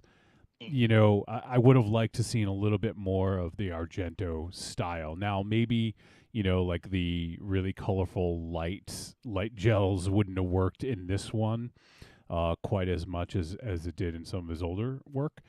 So I can kind of get with that. But I maybe even go in a different direction if he doesn't want to use like the reds and the blues and stuff like that. Maybe go in a slightly different direction. I was wanting more of that style because I will say, like, some of Argento's 70s and 80s output, like even the ones that I like a lot, like the movies don't always make sense. Like Right. the stories don't always follow a super linear plot that you understand everything. There's some like I think like I don't know, like Inferno. I can't remember which one. Like maybe it's Inferno or even Tenebrae, where it just kind of jumps around and it just doesn't really make a lot of sense all the time. But you hang with it because it's like, oh well, it's just Dario, and the movie is beautiful and it's like pretty to look at, and you can forgive a lot of that. I think the thing here is there's not enough of the style for me to forgive the lack of substance. So if we have if it's a scale and we're balancing it out, like, okay, we got a little bit more style over here. Let's, move the substance down a little bit. Now it's like all like, there's like, it's like the weights just like fell. Like it wasn't balancing in either direction. It's just like, like the scale broke. It's just, there's just not enough redeeming style for me to forgive a lot of the substance. And that's why I was lost in the engagement a little bit, because I was pointing out things that were just silly to me, where if the movie was gorgeous to look at and it had a really great style, I can forgive those things a little bit more easily. You know what I mean? So I think that was the biggest thing for me in this. I am going to say I think there is style in this, but it's lacking in a visual style. Yeah. And because it is his storytelling, Mhm. and it does incorporate a lot of elements that he has used before. I mean, Cat o' Nine Tails. The main characters are a blind man and a little girl. Yeah. You know, and you know, and he has used similar dogs in other films. Even the manner of killing of that opening kill, that is a visual that he has done multiple times in the past. Yep. You know, I think in the general camera work of just like how the camera moves and is positioned, some of that style is still there, but I just think the same visual style isn't being conveyed the same with the lighting and stuff anymore. And I also know I've seen people try to do that in a digital style, like in not shooting on film, and it doesn't always come across as good. So Yeah. I wonder if that's one of the reasons why he's moved away from that. Just sort of a digital thing. Maybe, because I know obviously he's shooting all these films digitally. Yeah. And I'm wondering if that lighting just doesn't work for him this way. Yeah, I mean, that is possible. I mean, we have seen some really good looking and well lit films shot digitally, but yeah, I mean, maybe it's just maybe it's not as vibrant, or he doesn't like it the way he likes it. Because we've also seen some that come off looking pretty cheap. Yeah, absolutely. Yeah. Yep. Yeah. So, I mean, that could very well be part of it. But there's always been some things in his movies that's like, you know what, like even Suspiria, which is maybe his best film. I mean, depending on where you sit with his work, there's some stuff in that too that's just kind of like nonsensical or. Oh yeah. Yes. But I mean, that film is so fucking gorgeous. You watch it, and you can't look away, and you're so drawn in by the images and the tension and the music and everything that you can very easily overlook some of these missteps in story or logic because of that.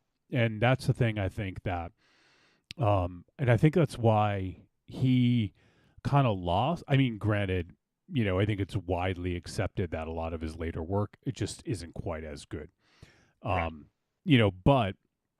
But like none of these guys, like, were any of those last few Romero films really all that great? No.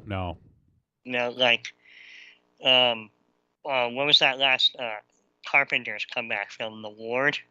Oh yeah. Yeah. Oh yeah. I mean, I'm not trying to generalize, but it just seems that a lot of these guys, they get to a point where there's just something missing. For anybody. I mean, that could be for directors or bands or even, Yeah. actors. But you're right. And even like, I mean, while I'm not a giallo, connoisseur, but like, it sounds like that's quite a murderer's row that he had. He had like a Carpenter of hits that pretty much, what more do you got to do after that? Yeah. That's a career. I mean, hell, if he's 82, he was 40 something when we were either not born or pups. You know what I mean? So he was, in his 40s when a lot of the stuff was being done. Hey, thank you. You know what I mean? You don't got to do anymore. So it's I give him props to, dusting this off and doing it. And from my knowledge of giallo, this looks got giallo shit going on. And I would think giallo's had its own rules to it, right? Like in like movies, like we talked about She-Hulk. She has certain rules in her own show or book that maybe she wouldn't have in the Avengers. So if you're in a giallo world, you got to play by those rules too. You know, should Italy have a lot more people on the streets? Yeah. This one, pretty quiet at night. Fine, whatever the fuck. There's only one white van in Italy. Sure. Yeah, that is a good point. Yeah. so that combined with the acting, I think that's what sort of like really just made this not work for me all that well. And I have to admit, and you kind of said this earlier, Josh, I thought Asia Argento was really good in this. I thought she elevated this, and I think that maybe it's because she had a role that the movie didn't rely upon her. Right. That's what I'm saying. It's like she is a good actress, but she can't always carry an entire film. Yeah, and I thought that, her role in this was good. Yeah. I mean, I guess in a way, like I see, she has this sort of like badass kind of persona. You kind of take her as someone who can handle herself, like potentially, but so I think that she was like a little meek in this, but she was playing a role. I mean, that's fine. But, I thought that the film was a little bit more interesting with the introduction of her character. Yeah. So I did like the scenes that she was in. And the other thing that's a little bit different about this is the reveal of the killer. It seemed kind of nonchalant to me. Yes. Like it wasn't like, and sure, maybe he doesn't want to do what he's done in all his other giallo films. Maybe he wanted to do something where it's revealed a little sooner and not quite like right at the end or something like that. But that to me also kind of like, it just seemed like, why wouldn't you maybe wait and unmask the killer? No. Here's the funny thing about it, though. Now. Yeah. Sorry, Josh. Go ahead, Raven Shadow. Oh no, I lost you guys for a minute. Okay. Go ahead, Josh. Sorry. Yeah. So I was going to say, here's the funny thing about that, though, is even talking to a couple of people after the screening I saw, that scene, that there's a quick scene, I think you're talking about at the beginning of the third act, where you're like, oh, this is the guy. And there were people in the audience at that didn't realize he was the same character from earlier. Oh, okay. You know what I mean? Yeah, like I think a lot of people don't pick up on it until you're into that big last chase that takes up like the last 15, 20 minutes. I think it was not just his appearance, but there was something she explained about the way he smelled, that gave it away for me. So, but yeah. Oh, well, so you're talking about like during the chase. No, the first time that he kind of revealed himself. If I'm not mistaken, you got to see like a dog pen or something. Like in that scene or near that scene or something. Right, yeah, but I think that and when she reveals the smell thing, but so because there's the phone scene, yes. The other thing is our main protagonist here, Diana, is also blind. So in a way, like if we got that reveal of her taking off a mask or something like that, it wouldn't have meant anything to her. Yes. So there is that. And I had seen some people that were like, oh, like it's not a genre because like the mystery, like there's not a ton of mystery, you don't find out at the end. And I'm like, the movie's less than 90 minutes and you only get like, they only reveal the killer in that third act, So yeah. I still think it counts. Yeah, that's fair. Yeah. And was there kind of a red herring a little bit too with some other characters? This one didn't really throw much in the way of red herrings at you. No, but there was another dog centric thing that I'm like, that's why. Why do they have dogs too? That one scene. The crates in the van, maybe. Oh, okay. See, I didn't really think of that character as a red herring. Because that was well into it. And I'm reaching for that. But I just thought it was odd that why would they have this character having that too? Yeah. But I'm reaching. Yeah. For... Yeah. Well, don't stretch. You might hurt your back. True. Yeah, not on top of carrying the show, Raven Shadow, right? I'm gonna call my lawyer. Call your lawyer. Yeah, I got her on a retainer. Yeah. I will say that I think my favorite part about this was the dog, Nerea. The dog was great. The dog was great. And the other criticism as far as it, whether or not it's a giallos, a lot of giallos have the amateur detective aspect, and they don't really do any amateur detecting. Yeah. But I still think it falls into it because the police that are in it are completely incompetent and don't actually solve or accomplish anything. They're probably the worst cops in. Yeah, they can't even help themselves. Yeah, it's true.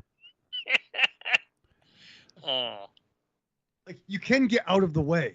Yes. Yeah. You know what I mean? Like. Corny says his favorite part was the accident. I don't know if that's good or bad. To be fair, staging an accident is probably not the easiest and cheapest thing to do in a movie, and that looked pretty bad, Yeah. Like it looked like a real, actual bad accident. I really felt bad for those people. That was a dick move, bro. And I have to admit, I actually didn't mind the actor who played Chin, the kid. Yeah, he was fine. Yep. Yeah, so I thought the dog, the kid, and Ozzy Argento were good in this. The three things the critics are the most afraid of in a movie. Yeah, exactly. Give them a movie. Give them a movie, yeah. Maybe if they go hunting down killers, like this is their origin story, right? Mm-hmm. That'd be fucking awesome. Although I guess one of them won't be around. So right. Prequel. I guess if anyone has like trigger warnings for animal violence, this got to a point where it was almost gonna be like shitty. Yep. And I think they want you to think it's gonna be. Yeah. So it looked bad at first, and then it turns out there is an animal that gets injured, but it doesn't die. Thankfully, I'll just say that it's not. I mean, for me, it's not a spoiler because I would want to know that ahead of time. Right, and as far as the animal getting injured goes, it's not a graphic injury. Right. You know what I mean? Yeah, and actually, what happens? I thought that end scene was pretty brutal. Fantastic. Yeah. So that I thought was actually good. He gets his comeuppance, Raven Shadow, right? Yes. That's what I said. There were people applauding in the theater. Nice. So yeah, I mean there is enough here, and there's some decent stuff. Where it kind of lost me, and I'm trying to tiptoe around this without giving anything away, was the reference to when they had met earlier. Mm-hmm. When that comes up, it was like, oh man, I wish I had the line. I want to see if I can pull up the line because it was like laughable. There was like one line that I was like, I can't believe this made the fucking cut. It was right towards the end. Let me see if I can get there. Yeah, I'll just kind of be watching here. I just want to see. Okay, I think this is it. Yeah, here it is. Okay. I hope this isn't spoiler for anyone who hasn't seen it, but so the killer says, "You wanted to humiliate me that day. I stank, huh?" No, to be fair, I know it's not a good line, but it is. We're also reading a translation. That is true. I mean, it might be 1% more eloquent in the Italian. Oh, the fuck, I stank. And there was something like at the end when we sort of had a resolution with this end scene. The people who lived, I thought I thought the reaction was very weird. Mm. Like they were like laughing. Like I get it. Like if you're in a situation, life or death, I mean, I could see running the gamut of emotion and maybe laughing, but it just seemed like they were yucking it up and having a good old time at that scene. So that to me was a little, I don't know, like, and these are the things that I probably wouldn't even mention or pick up on if I'm engaged in what else is going on with, if I really liked the look of it, or, because then I can kind of, it pulls me back in and I don't have to kind of like think about that sort of thing. So Right. that to me is where this kind of like was starting to lose me, But I did love Nerea. Nerea was awesome in this, and that's the dog for anyone who's not paying attention. So is that the dude's gimmick? Is the killer's gimmick to be smelly? See, I don't know what his gimmick is. Yeah, he doesn't like call girls.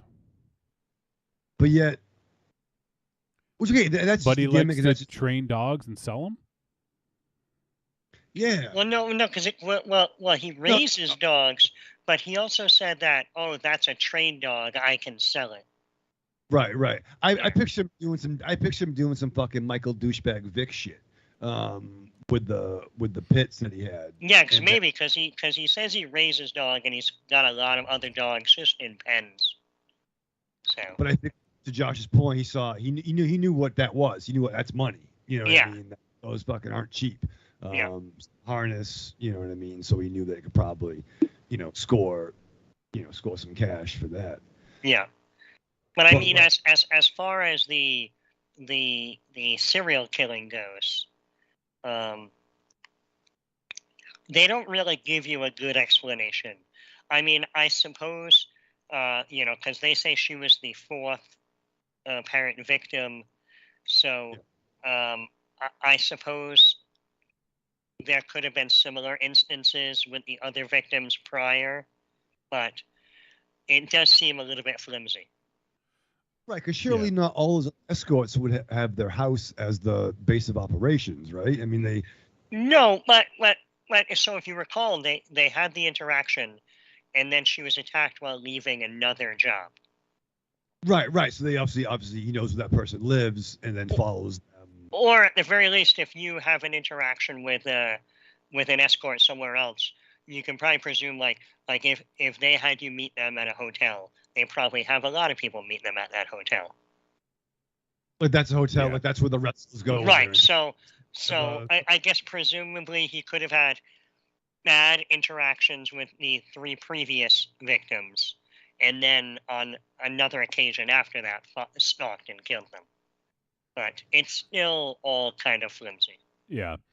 That's the thing. Like, I kind of just want to know, like, what the motivation is. Like, why is this guy, like, even if it was like, oh, he had a bad experience with a call girl, or one of them ripped him off, or, one of them scratched his face when he got a little, like, aggressive or something, like, but there was, like, none of that. Yeah.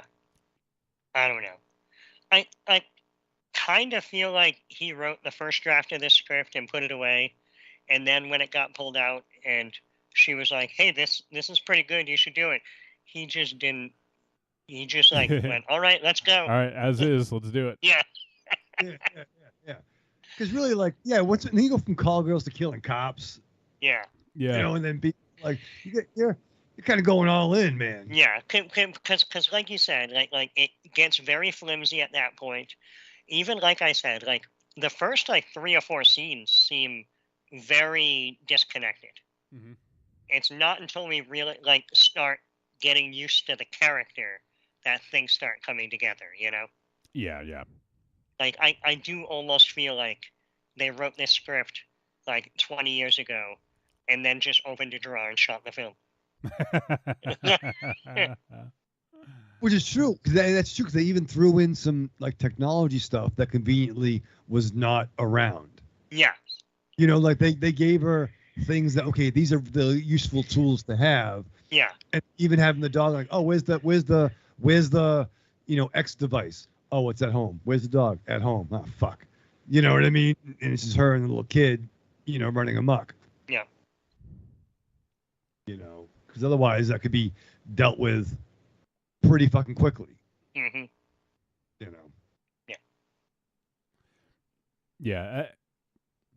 I will say, I didn't hate this. It just was, I wanted more, Mm-hmm. but there was enough here. Like I did really, like I mentioned, really liked the end. I thought was very fitting. It was good. Some of the kills were good. That first kill was well done. Mm-hmm. And, I think that generally there's some interesting stuff going on. But yeah, I mean, like the eclipse just being a foreshadow for her going blind, like I get it, but it's just not like it's just very flimsy there. And again, that like I was saying, that's why I feel like it's all first draft stuff. Yeah, and yeah, it could be. I mean, maybe he's like, you know what, fuck it, I wrote this years ago. It's good enough. Let's do it. Yeah. One more time for old time's sake. Let's just fucking make it happen. Yeah. But yeah, in the end, like I thought the end was really weird too. Let me get I want to just read the line. I forget what it was. The cop asks, the cop asks like, "Oh, do you want to ride home?" She's like, "No, thanks. I'm all set." And then she bends down and like hugs the dog and is like, "Nerea, you're all I have left." And then it ends. Yeah. I kind of took that as a little bit of commentary on like how incompetent those cops were. Well, yeah. Yeah. I would rather walk home blind than go with you fucks. Fucking good, you fucking assholes. Keystone fucking cops. But the thing is, like, we didn't know anything about Diana other than her being a call girl. Yes. We didn't learn anything about her character. Like, I didn't know she was lonely or alone. Like, we don't get any of that. And then at the end, she's hugging the dog, and it's a really cute scene. But, like, what am I supposed to feel? Am I supposed to feel sorry? Am I supposed to feel happy? Like, I don't know. Like, it just was a really weird end. You're supposed to feel like, man, I want to hug that dog. Well, I did. I would bring Nerea over here. I'll take care of Nerea. I kind of wanted her and the kid to kind of like team up and have adventures. Yeah, like like even if it was, I don't know, like we're getting into spoiler territory, but I would have preferred to have like, oh well, hey, yeah, you kidnapped this kid technically, but like you ended up taking good care of him, and and now, to be fair, she harbored a fugitive. Right, Yes. right. And also, like, in all honesty, like, at least, like, that was a logical ending to that part of the story. Sure, it was. Where, like, clearly the cops were like, we're not going to charge you with anything, but we have to make sure this child goes to a legitimate legal guardian. Right. Yeah, we can't actually leave you with this kid. Yeah. I'm sure Italian cops fracture the occasional, rule too, once or twice. You know what I mean? But like, listen, you got to give the Asian kid up, man. You can't have. But like, it'll fucking look weird. But if the kid had relatives, why is he in a fucking going to the system? Well, because at that point it was so soon after. Because when the child first went into the system, technically the mother was still alive in a coma. Yeah, yep. Okay, And then plus the other family was in Hong Kong. Yep. Yeah. So pieces and stuff. Yeah. Angry Townsman says, "Is it me or does Argento have a thing for beheadings? Maybe I'm seeing that because I saw Trauma recently. I think he has." In Trauma, it's not even just the beheadings, but it's using a similar weapon that like in the opening throat slashing. Yeah. I think he has a thing just period for like head trauma, like eye trauma, head trauma, like yeah, like it's that scene in Opera, like oh man, that scene's fucking great through the door. Yeah, but I think it's I think he does. I think it's general head trauma. So I think we've said almost all we can say about this. Is there anything else you guys wanted to bring up? No, because we've skirted around some spoilers, and it's a new film. I don't want to be spoiling things. Yeah. All right. So in that case, I think we can just go to the verdict and find out what everyone thinks. Yep. Trick or treat, baby. I wonder if people would say you're a trick or a treat. Trick or treat, motherfucker. All right, it is verdict time. We're going to let you know whether Dark Glasses was a trick or a treat and any final thoughts we may have. Let's kick it off with Josh. All right. Well, I am going to say that I quite enjoyed this film. I acknowledge that this is not nearly the film of anything from the first part of his career. But especially if you're just comparing it to the more modern stuff that he's done, this is one of the better films. So I'll give it a treat and a recommend. Just don't go into it expecting deep red. Would that be your favorite, Josh? I don't know. It's up there. Suspiria is probably my go-to, but Suspiria is not really a genre, so I figured I'd go with deep red on this one. Yeah. I think for me, just for his films in general, I would say Deep Red, Suspiria, and I do have a special place in my heart for Phenomena, even though I don't know that it's one of his best films. No, but that definitely falls into that form over function. Yeah. Style, no substance. I would also put up there Opera, that I know a lot of people think isn't one of his better ones, but honestly, like when I first got into Argento, that was his newest film. Mm-hmm. So that was like the new film to see. I remember renting the VHS tape as Terror at the Opera. Yep. And I really like his first film, Bird with the Crystal Plumage. And also, it may not be my favorite film, but Tenebrae is probably my favorite Goblin score, or at least, actually, maybe not full score. It's just that theme song is amazing, and there's some really great shots in that. Yeah, and you gotta give attention to Tenebrae. Any film that mentions Rhode Island, you gotta pay attention to. True. All right, Raven Shadow, how about you? Verdict on Dark Glasses. Yeah, I do love me some Dark Glasses. I know. I was gonna say, like, this is your movie, man. Yeah. The better to not see you with, my dear. But once again, I'm not a Giallo mark. I big ups to Dario Argento. Thank you for doing what you do. I'm glad people like that. It's just not in my wheelhouse. And from the Giallo I have seen, this seemed very paint by numbers to me. Like if he's the maestro, this is like a cover band. But it's the dude, right? Like it's the same dude doing it. It had all my understanding of the Giallo high spots, which is cool.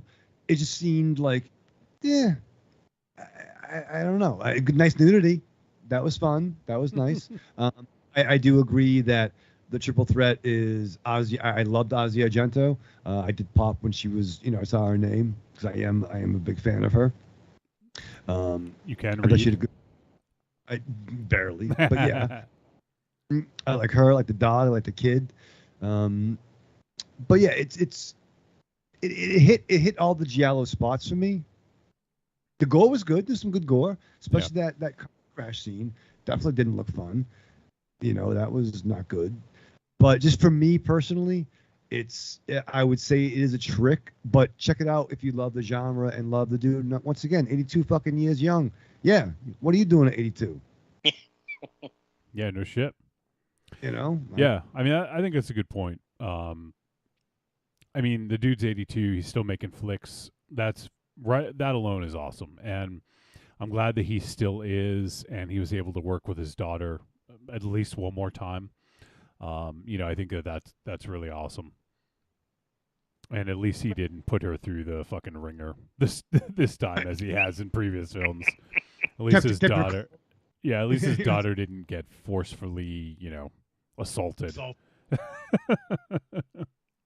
Just murdered. Yeah, just murder. That's it. That's nothing. But I'm gonna go. I'm actually like this. Despite what I said, I still did enjoy watching this. This is a decent giallo, and I'm gonna give it a tepid treat because it is Argento and it is a bit of a return to form. It is better than a lot of the stuff he's put out in the last 20 odd years. Definitely better than Dracula 3D. Oh yeah. So that alone is a is a success.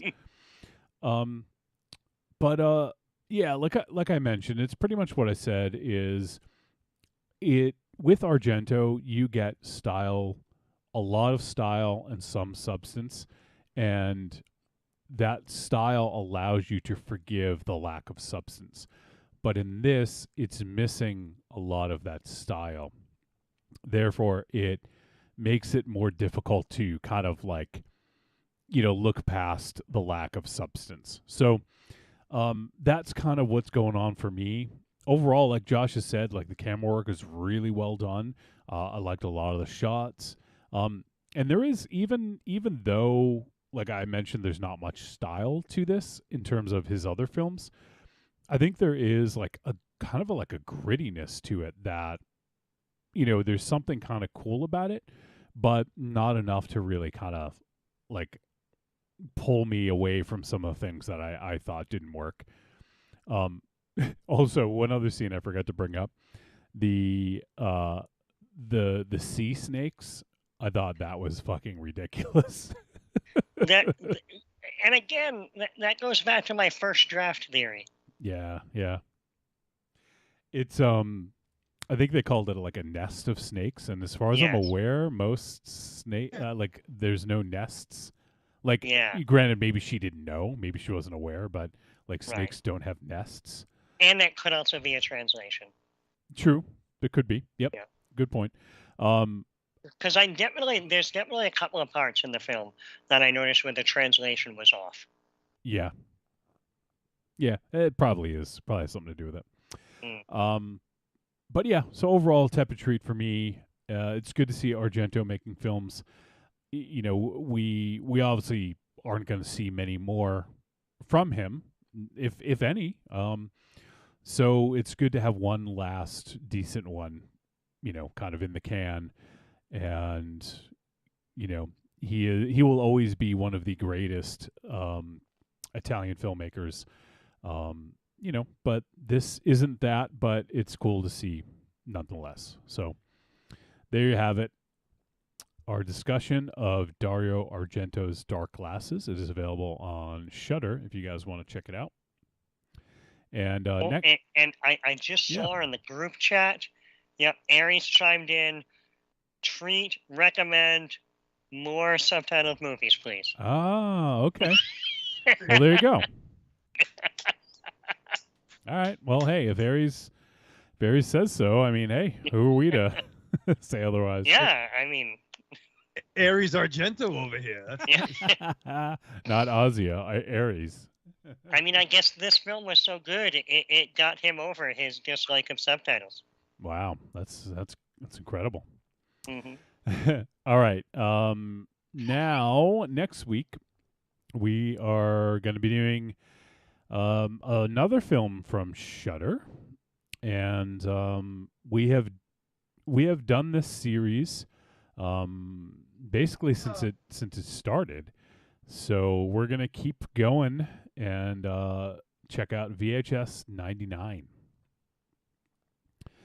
VHS 99, I believe it just hit Shudder. Was it today? Yeah, maybe today or yesterday. Yeah. Let me just double check on the date. Yeah, it was today actually. Just hit Shudder today. So, there you have it. VHS 99. Now, let me take a look at who we have for directors on this. We have Flying Lotus, and Flying Lotus is a hip hop star who has got into directing in the last couple years, and I know Raven Shadow is going to remember his film Kuso from 2017. You remember Kuso? That was fucked up, wasn't it? Yeah, shit monsters, I think, and oh, yeah. yeah. So Flying Lotus directed Kuso, but he does a short in this. And let's see who else we have. We have Maggie Levin. Let's see. I don't recognize Maggie. She's done some TV stuff.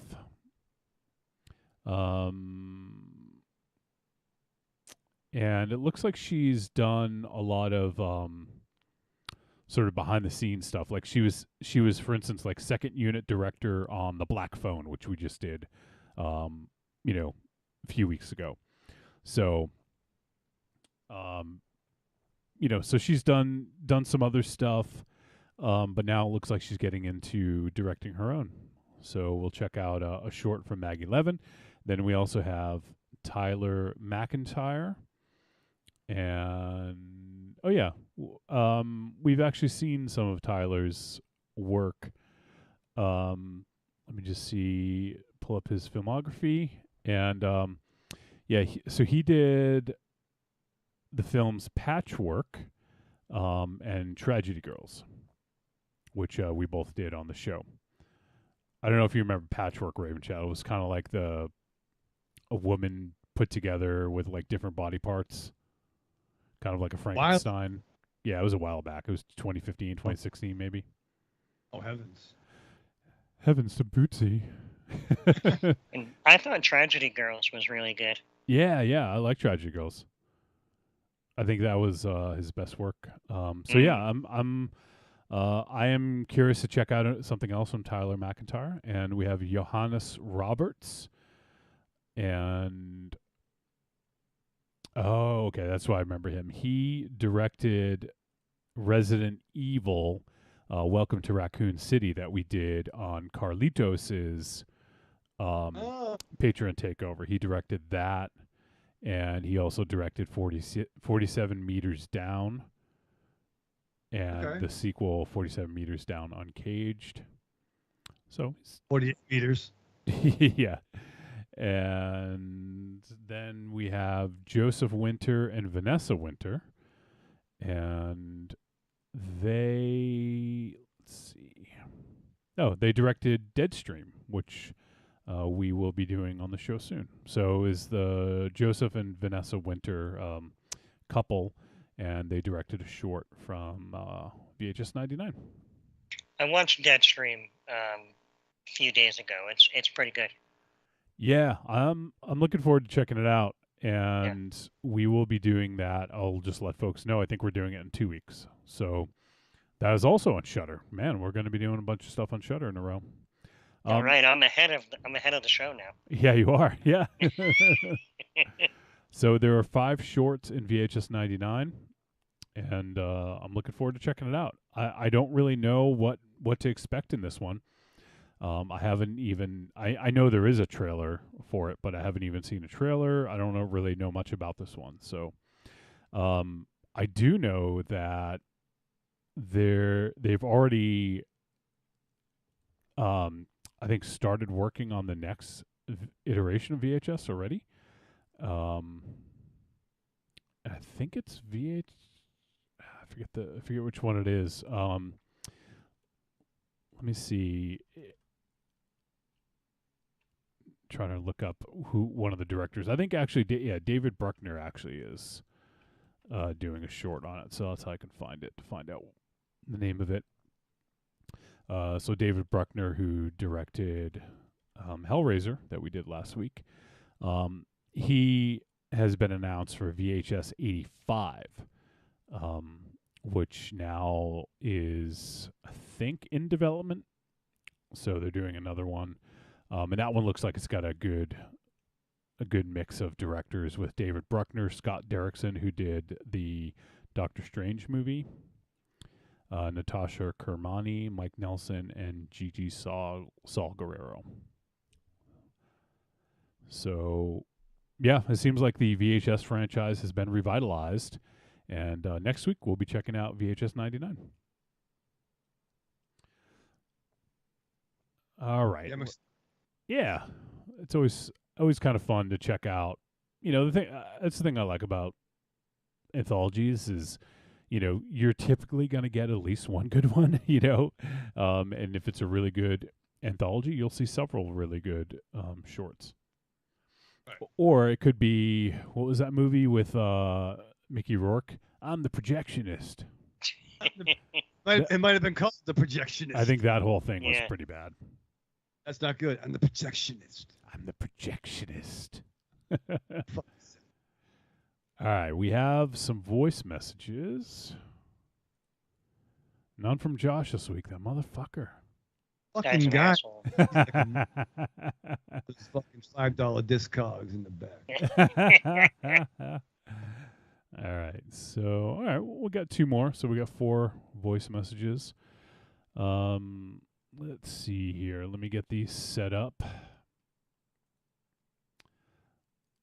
All right, so we've been hearing from our boy Dangerous Donnie Davis a lot lately, which I appreciate. Dude's awesome, and he's been a supporter for the show for a very long time.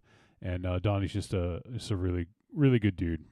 So I am interested in seeing what Donnie has to say this week. So why don't we go and check in with the man? Hey guys, this is Donnie, Angry Townsman on Discord. I caught Dark Glasses. It's not your typical giallo. We're following a victim instead of, you know, someone trying to solve the crime or following the killer. Not that high of a body count by most standards. I was worried about animal violence as soon as a dog was introduced, but glad I was wrong. The movie did drag in places. The ending chase scene drug some as well. On the plus side, Dario didn't put his daughter in a questionable scene. While there was a shower scene, it was not of her. So, shows growth in Dario right there. I don't want to go into the killer's apparent motive as it could give away the killer, but, I mean, really? That's why there's some easy solutions to that problem, buddy. Anyway, compared to other recent fare of his that I've seen, like Trauma, I'll give it a treat. I did see Halloween Ends in the theater. I'm not going to go into my rating or anything in case y'all cover it on a future episode. If you are going to cover it, it's going to be really hard to stay away from any spoilers. Let's just say it's going to bring up some talking points. I finally caught around to watching Maniac Driver. It's not my favorite Crondo movie, but it's still a treat. I would say the ending swerve at the apartment helped save it for me. Before that, I kind of felt uncomfortably edged. And I'll just leave it at that. Y'all take it easy. Bye. Yeah, dude. All right, Donnie. Thanks, man. That's a supersized update. We appreciate you talking about those flicks. Yeah, glad you dug Maniac Driver for the most part. And I would agree. I mean, I would tell Corando as well that I enjoyed it, and it definitely sort of subverted my expectations about what I expected from a Pink film. Right. But yeah, I think that he had a nice little twist in it, and it made it really interesting. Halloween Ends. Yeah, like I think we're the only horror podcast not talking about it this week. I still haven't seen Halloween Kills. So, I don't know. Like, the David Gordon Green series, I like the first one was fine. Like, I was like, okay, like it just didn't really introduce anything new, and I just didn't. After because I saw it in the theater, and after I left the theater, I just didn't really.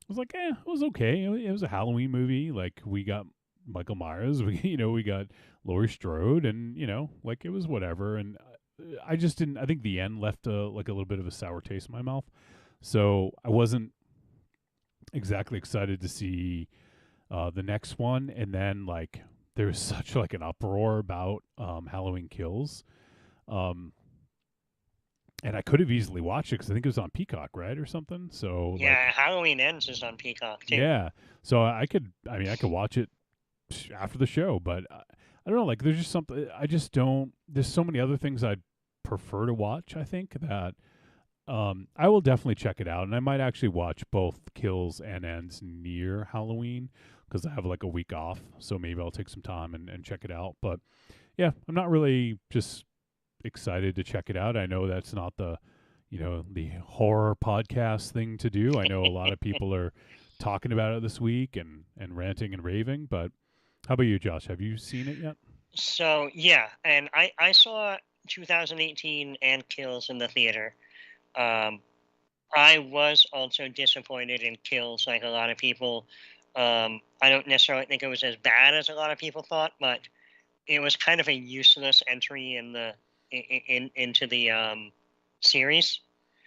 And the new one we watched on Peacock.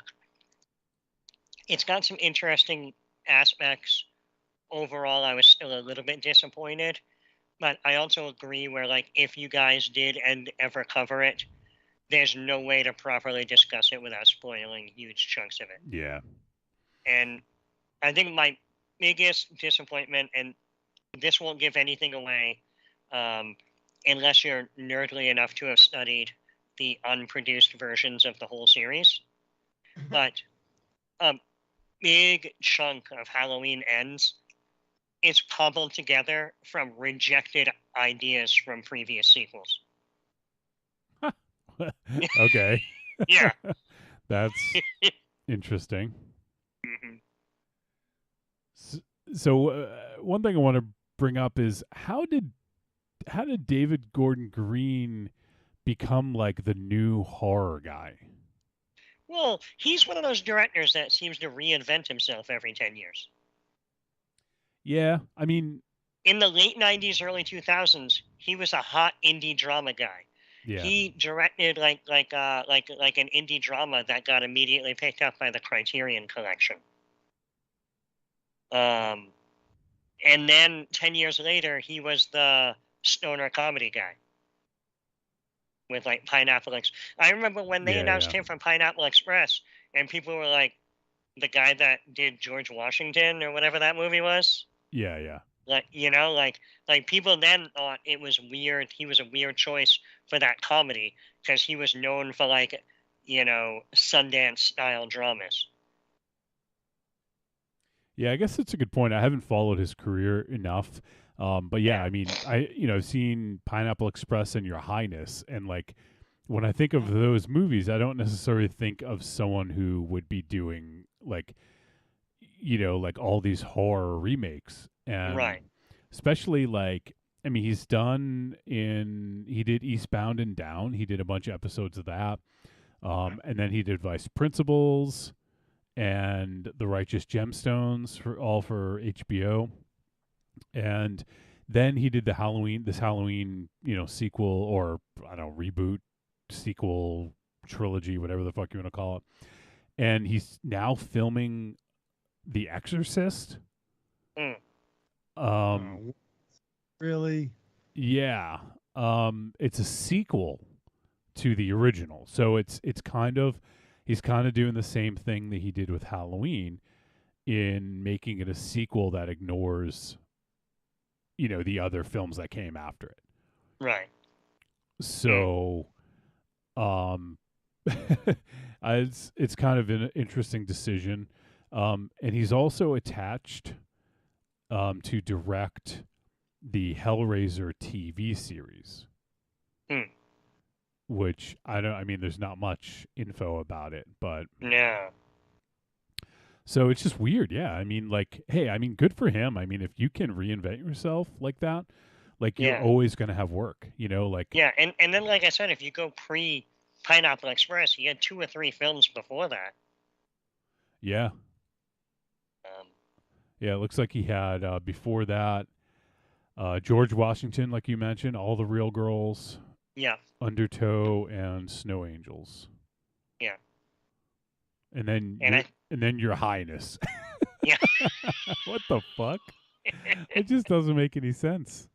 No, and that's like I said, it seems like he just like every once in a while he'll just completely switch directions.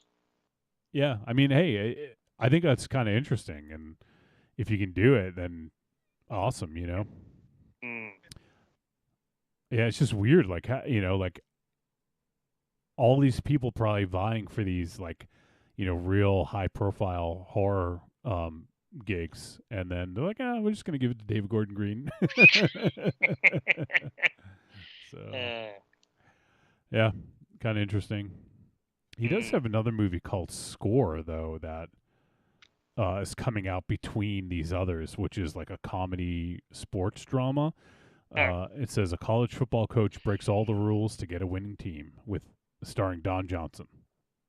Treat. So yeah, it's I don't know, it's weird. Yeah. Raven Chow, did you see Halloween 2018? I don't think you did, right?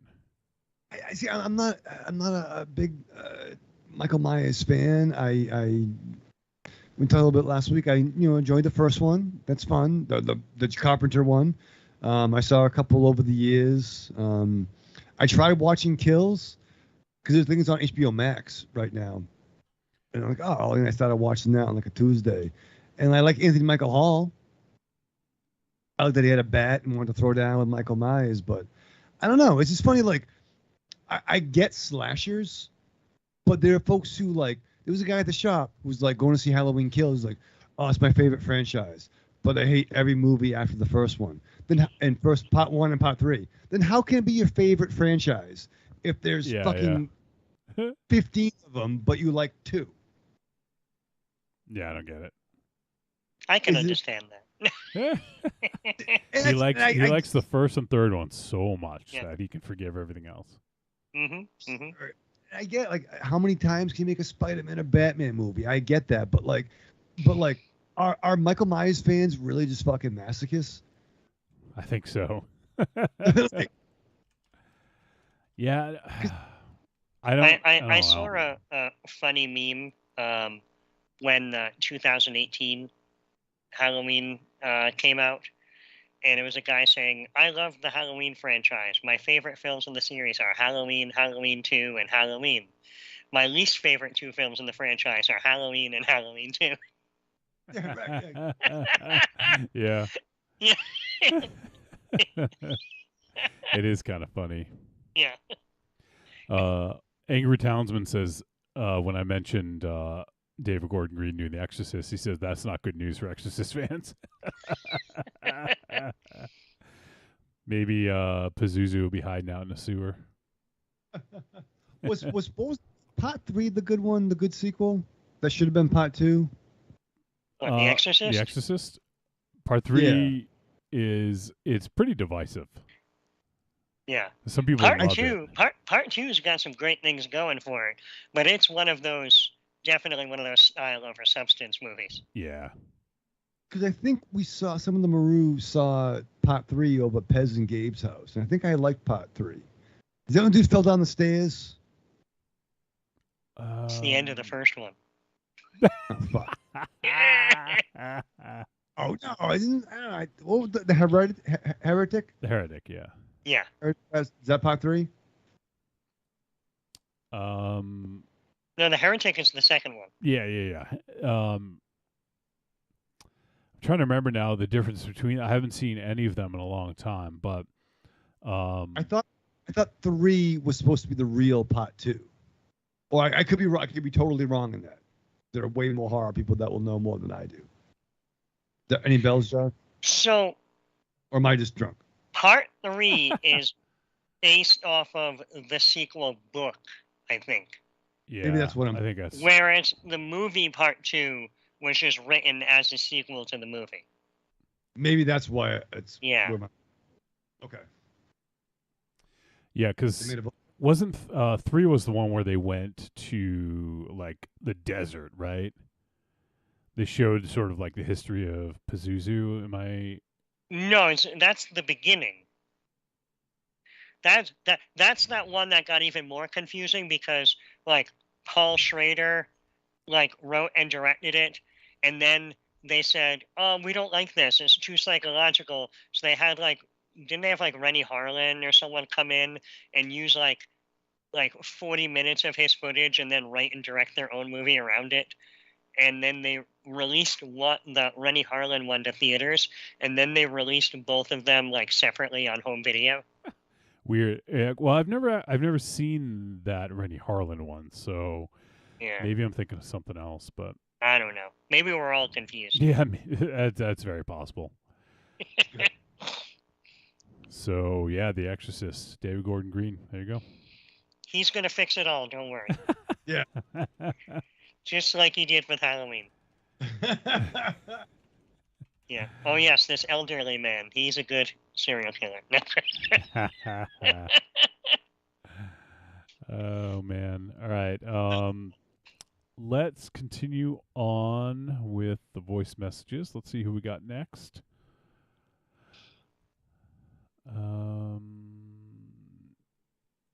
All right. So I don't know who this is, which makes me think I actually know who it is, but I hope it's Aries. all I can tell you is that the name of the voicemail is 80s Club Hits. Definitely Aries. So let's hear this. Hey guys, I just wanted to ask Yep. if you can help me out. I've been having trouble sleeping. Is it possible if I can get Raven Shadow to sing like a lullaby or something to put me to sleep? Like just any song. It doesn't have to be like a whole song or anything. Just a quick one, please. Like anything. Yeah. All right. Well, that's exactly who I thought it was. So thanks, Gene Siskel's Balding Head. We appreciate you calling in. I miss you, buddy. And Raven Shadow, cue the hit right here. Put the man to bed. Spider-Man, Spider-Man, knows whatever a spider can. Spins a web any size, catches thieves just like flies. Look out, whoa, there goes the Spider-Man. Doo-doo, is he strong? Listen, bub, he's got radioactive blood. Can he swing from a thread? Take a look overhead. Hey there, there goes the Spider-Man. I can hear him snoring right now. That was actually kind of amazing. Yeah, so Spider-Man. Did you say goodnight, Boo Boo? I said goodnight, Boo Boo. I think he got way more than he thought he was going to get. Yeah. Well, there you go. Gene, always a pleasure, my friend. I hope you're doing well. And I hope you're sleeping now. All right. Next, let's. Oh shit! I haven't heard from this boy in a while. I missed this man. Let's check in with EF Contentment. Hello, gentlemen. This is EF. And earlier today, I listened to the latest Patreon episode, which was about your favorite cinematic Halloween parties. And I just wanted to throw in my 2 cents. I wanted to offer the party from the 1981 film Strange Behavior, which, it's also known as Dead Kids. And the party in question involves a bunch of small town kids getting together at somebody's house, for some beer drinking and for some dancing. And in the middle of this David Lynchian horror / sci-fi film, we have this sequence that feels like a hangout movie. And you watch them just talk to each other and hang out. And they're dancing along to this song by Lou Christie called Lightning Strikes. And the best part is that the camera then pulls back and reveals that everybody at the party is not only dancing along to the song, they're all dancing in sync. It's like a choreographed dance. It's like the movie goes flash mob on you. And it's so fun to watch. It's very infectious. Wow. And it's very goofy and awkward, but I think that's what I love about it. And watching that, I always go like, man, I would like to be at that party, you know? I mean, as a teenager, not as an adult, I'd get arrested for that, or at the very least looked at weird. But anyway, that was my choice for that. And that's it. That's all I have to say about that. Take care and be well, gentlemen. All right. I've actually never seen Strange Behavior. Have you, Josh? A long time ago. I actually have a DVD of it in a box back there somewhere that I haven't watched yet. Is it with Raven Shadow's Casablanca? No, because my copy of Casablanca is right on the shelf right over there. That's mine. To have cardboard on it. That was mine. There's cardboard on it. Strange Behavior sounds interesting. On the poster, it says, "In a Class by Itself, a horror movie that shows how to succeed in grisly gore without really trying. It is genuinely chilling, constantly imaginative. It almost defies description." And that was from Rex Reed, the famous critic. The late great Rex Reed. So, yeah, all right. Well, I might have to look for this. Oh, it's got Louise Fletcher in it. All right. I don't know if it ever got a Blu-ray upgrade here in the States, but it was released, I think, on DVD by Elite Entertainment back in the day. All right. I recognize, who's this? Oh, yeah, Mark McClure. I recognize him because he was Dave McFly from Back to the Future, Marty's older brother. Oh, and shit, he was also Jimmy Olsen in Superman. That's right. Yep. Holy fuck. I can't believe I saw his face and I didn't immediately put that together. Did I not know he was also in Back to the Future? Dude, maybe it just never clicked for you before. Oh my god. Jesus Christ, Jiminy Olsen. What the fuck? Jesus Christ, Jiminy Olsen. I knew he looked fucking familiar, but he had darker hair though in Back to the Future.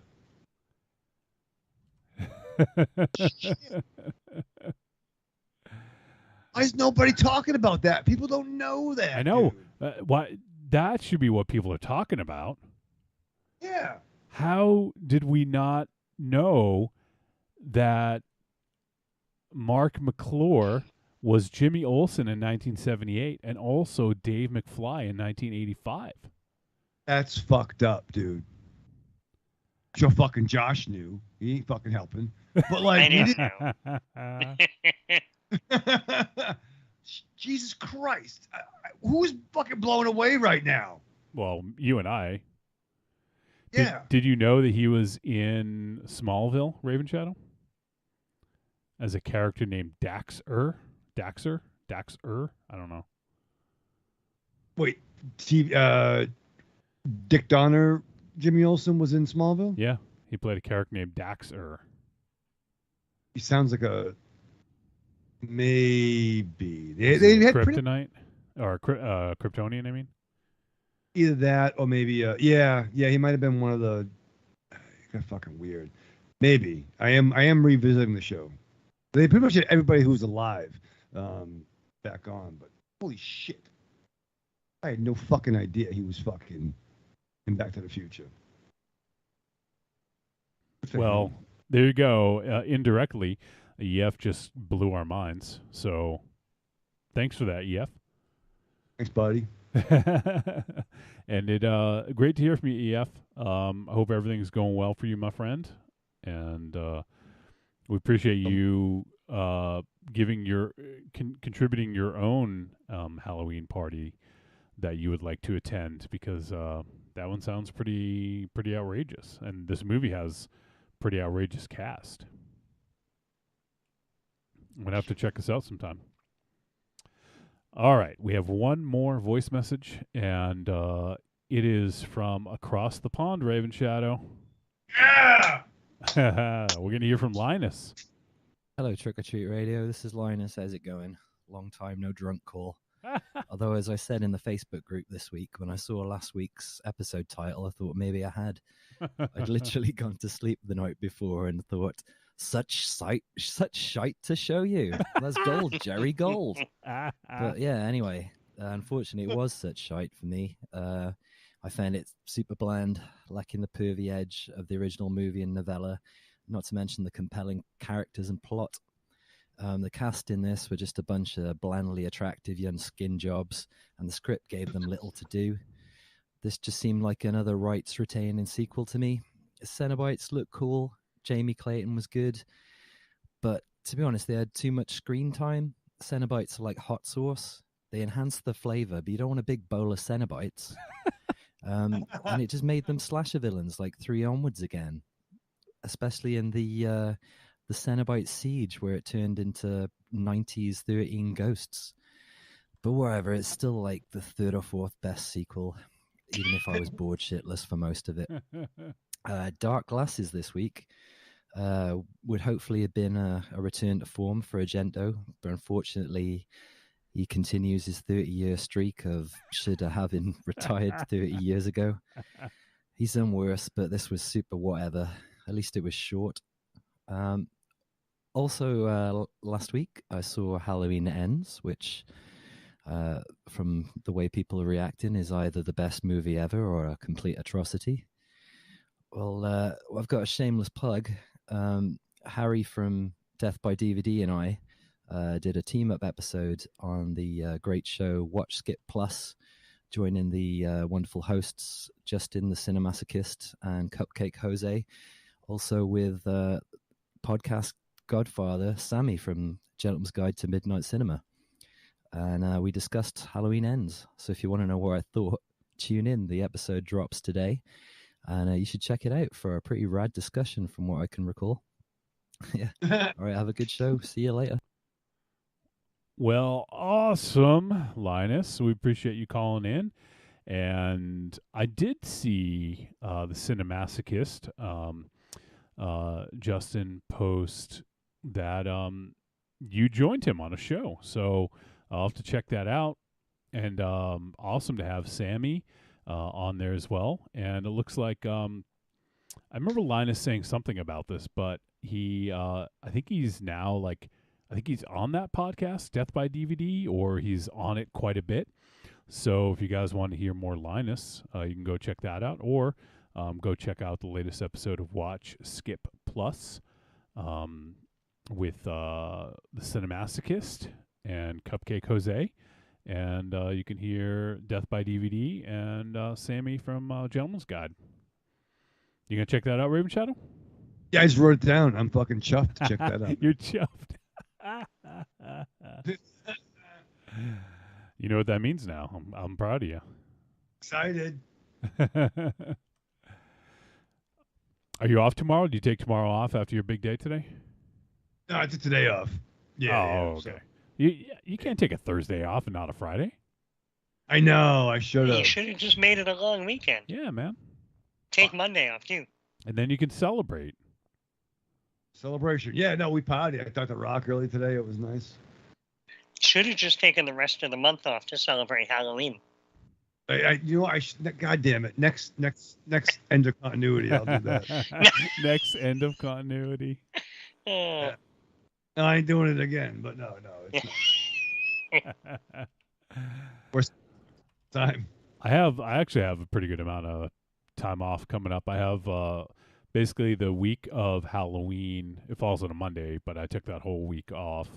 And then, I took the few days before Thanksgiving off, so I have that whole week off. And then, I have between Christmas and New Year's off. That's a built-in vacation. I don't even have to use any time off for that. But I took the week prior, leading up to it off. So I'll have, I think 13, 14 days in a row or something like that.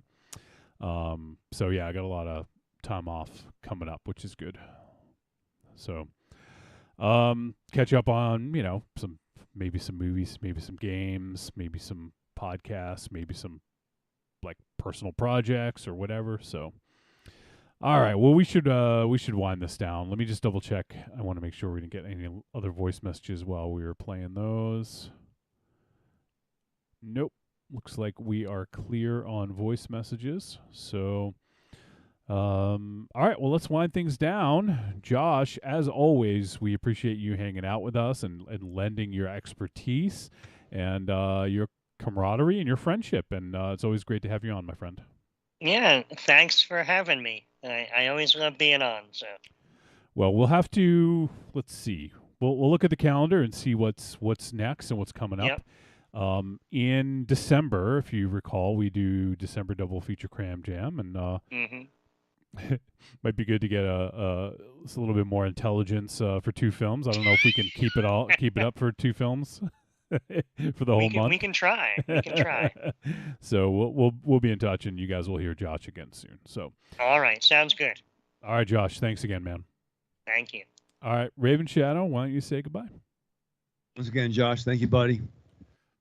Thank you. Thank you. Live fast, love hard, survive with your mask on. All right, well, everyone. Well, that is going to do it for episode 534 of Trick or Treat Radio. As mentioned, next week we'll be talking about the film VHS 99. It is streaming now on Shudder, so you guys can check it out. And if you want to go ahead and send your thoughts to us, send them to podcast@trickortreatradio.com and let us know what you think. Let us know what your favorite short was, whatever you want to say. Or you can talk about any of the films we've talked about in the recent past or in the ancient history of the show. Or if you want to respond to our Patreon topic or anything else. We always love hearing from you guys, so podcast@trickortreatradio.com is where you can reach us. We appreciate everyone tuned in live. We had a decent turnout tonight, and everyone who sent in a voice message. We got some great voice messages this week from EF, who blew our minds with that revelation. We're from Dangerous Donnie and Linus, and also Gene Siskel. So thanks, guys. It's always great to hear from you. And yeah, next week, VHS 99. So come back and join us live. We're getting close to Halloween. I think, next week's our last show before Halloween on the weekend, on the weekly show anyways. So, all right, and we'll have some plans for the Halloween special next week as well. We'll let you guys know about. So that is going to do it. Take care, everyone.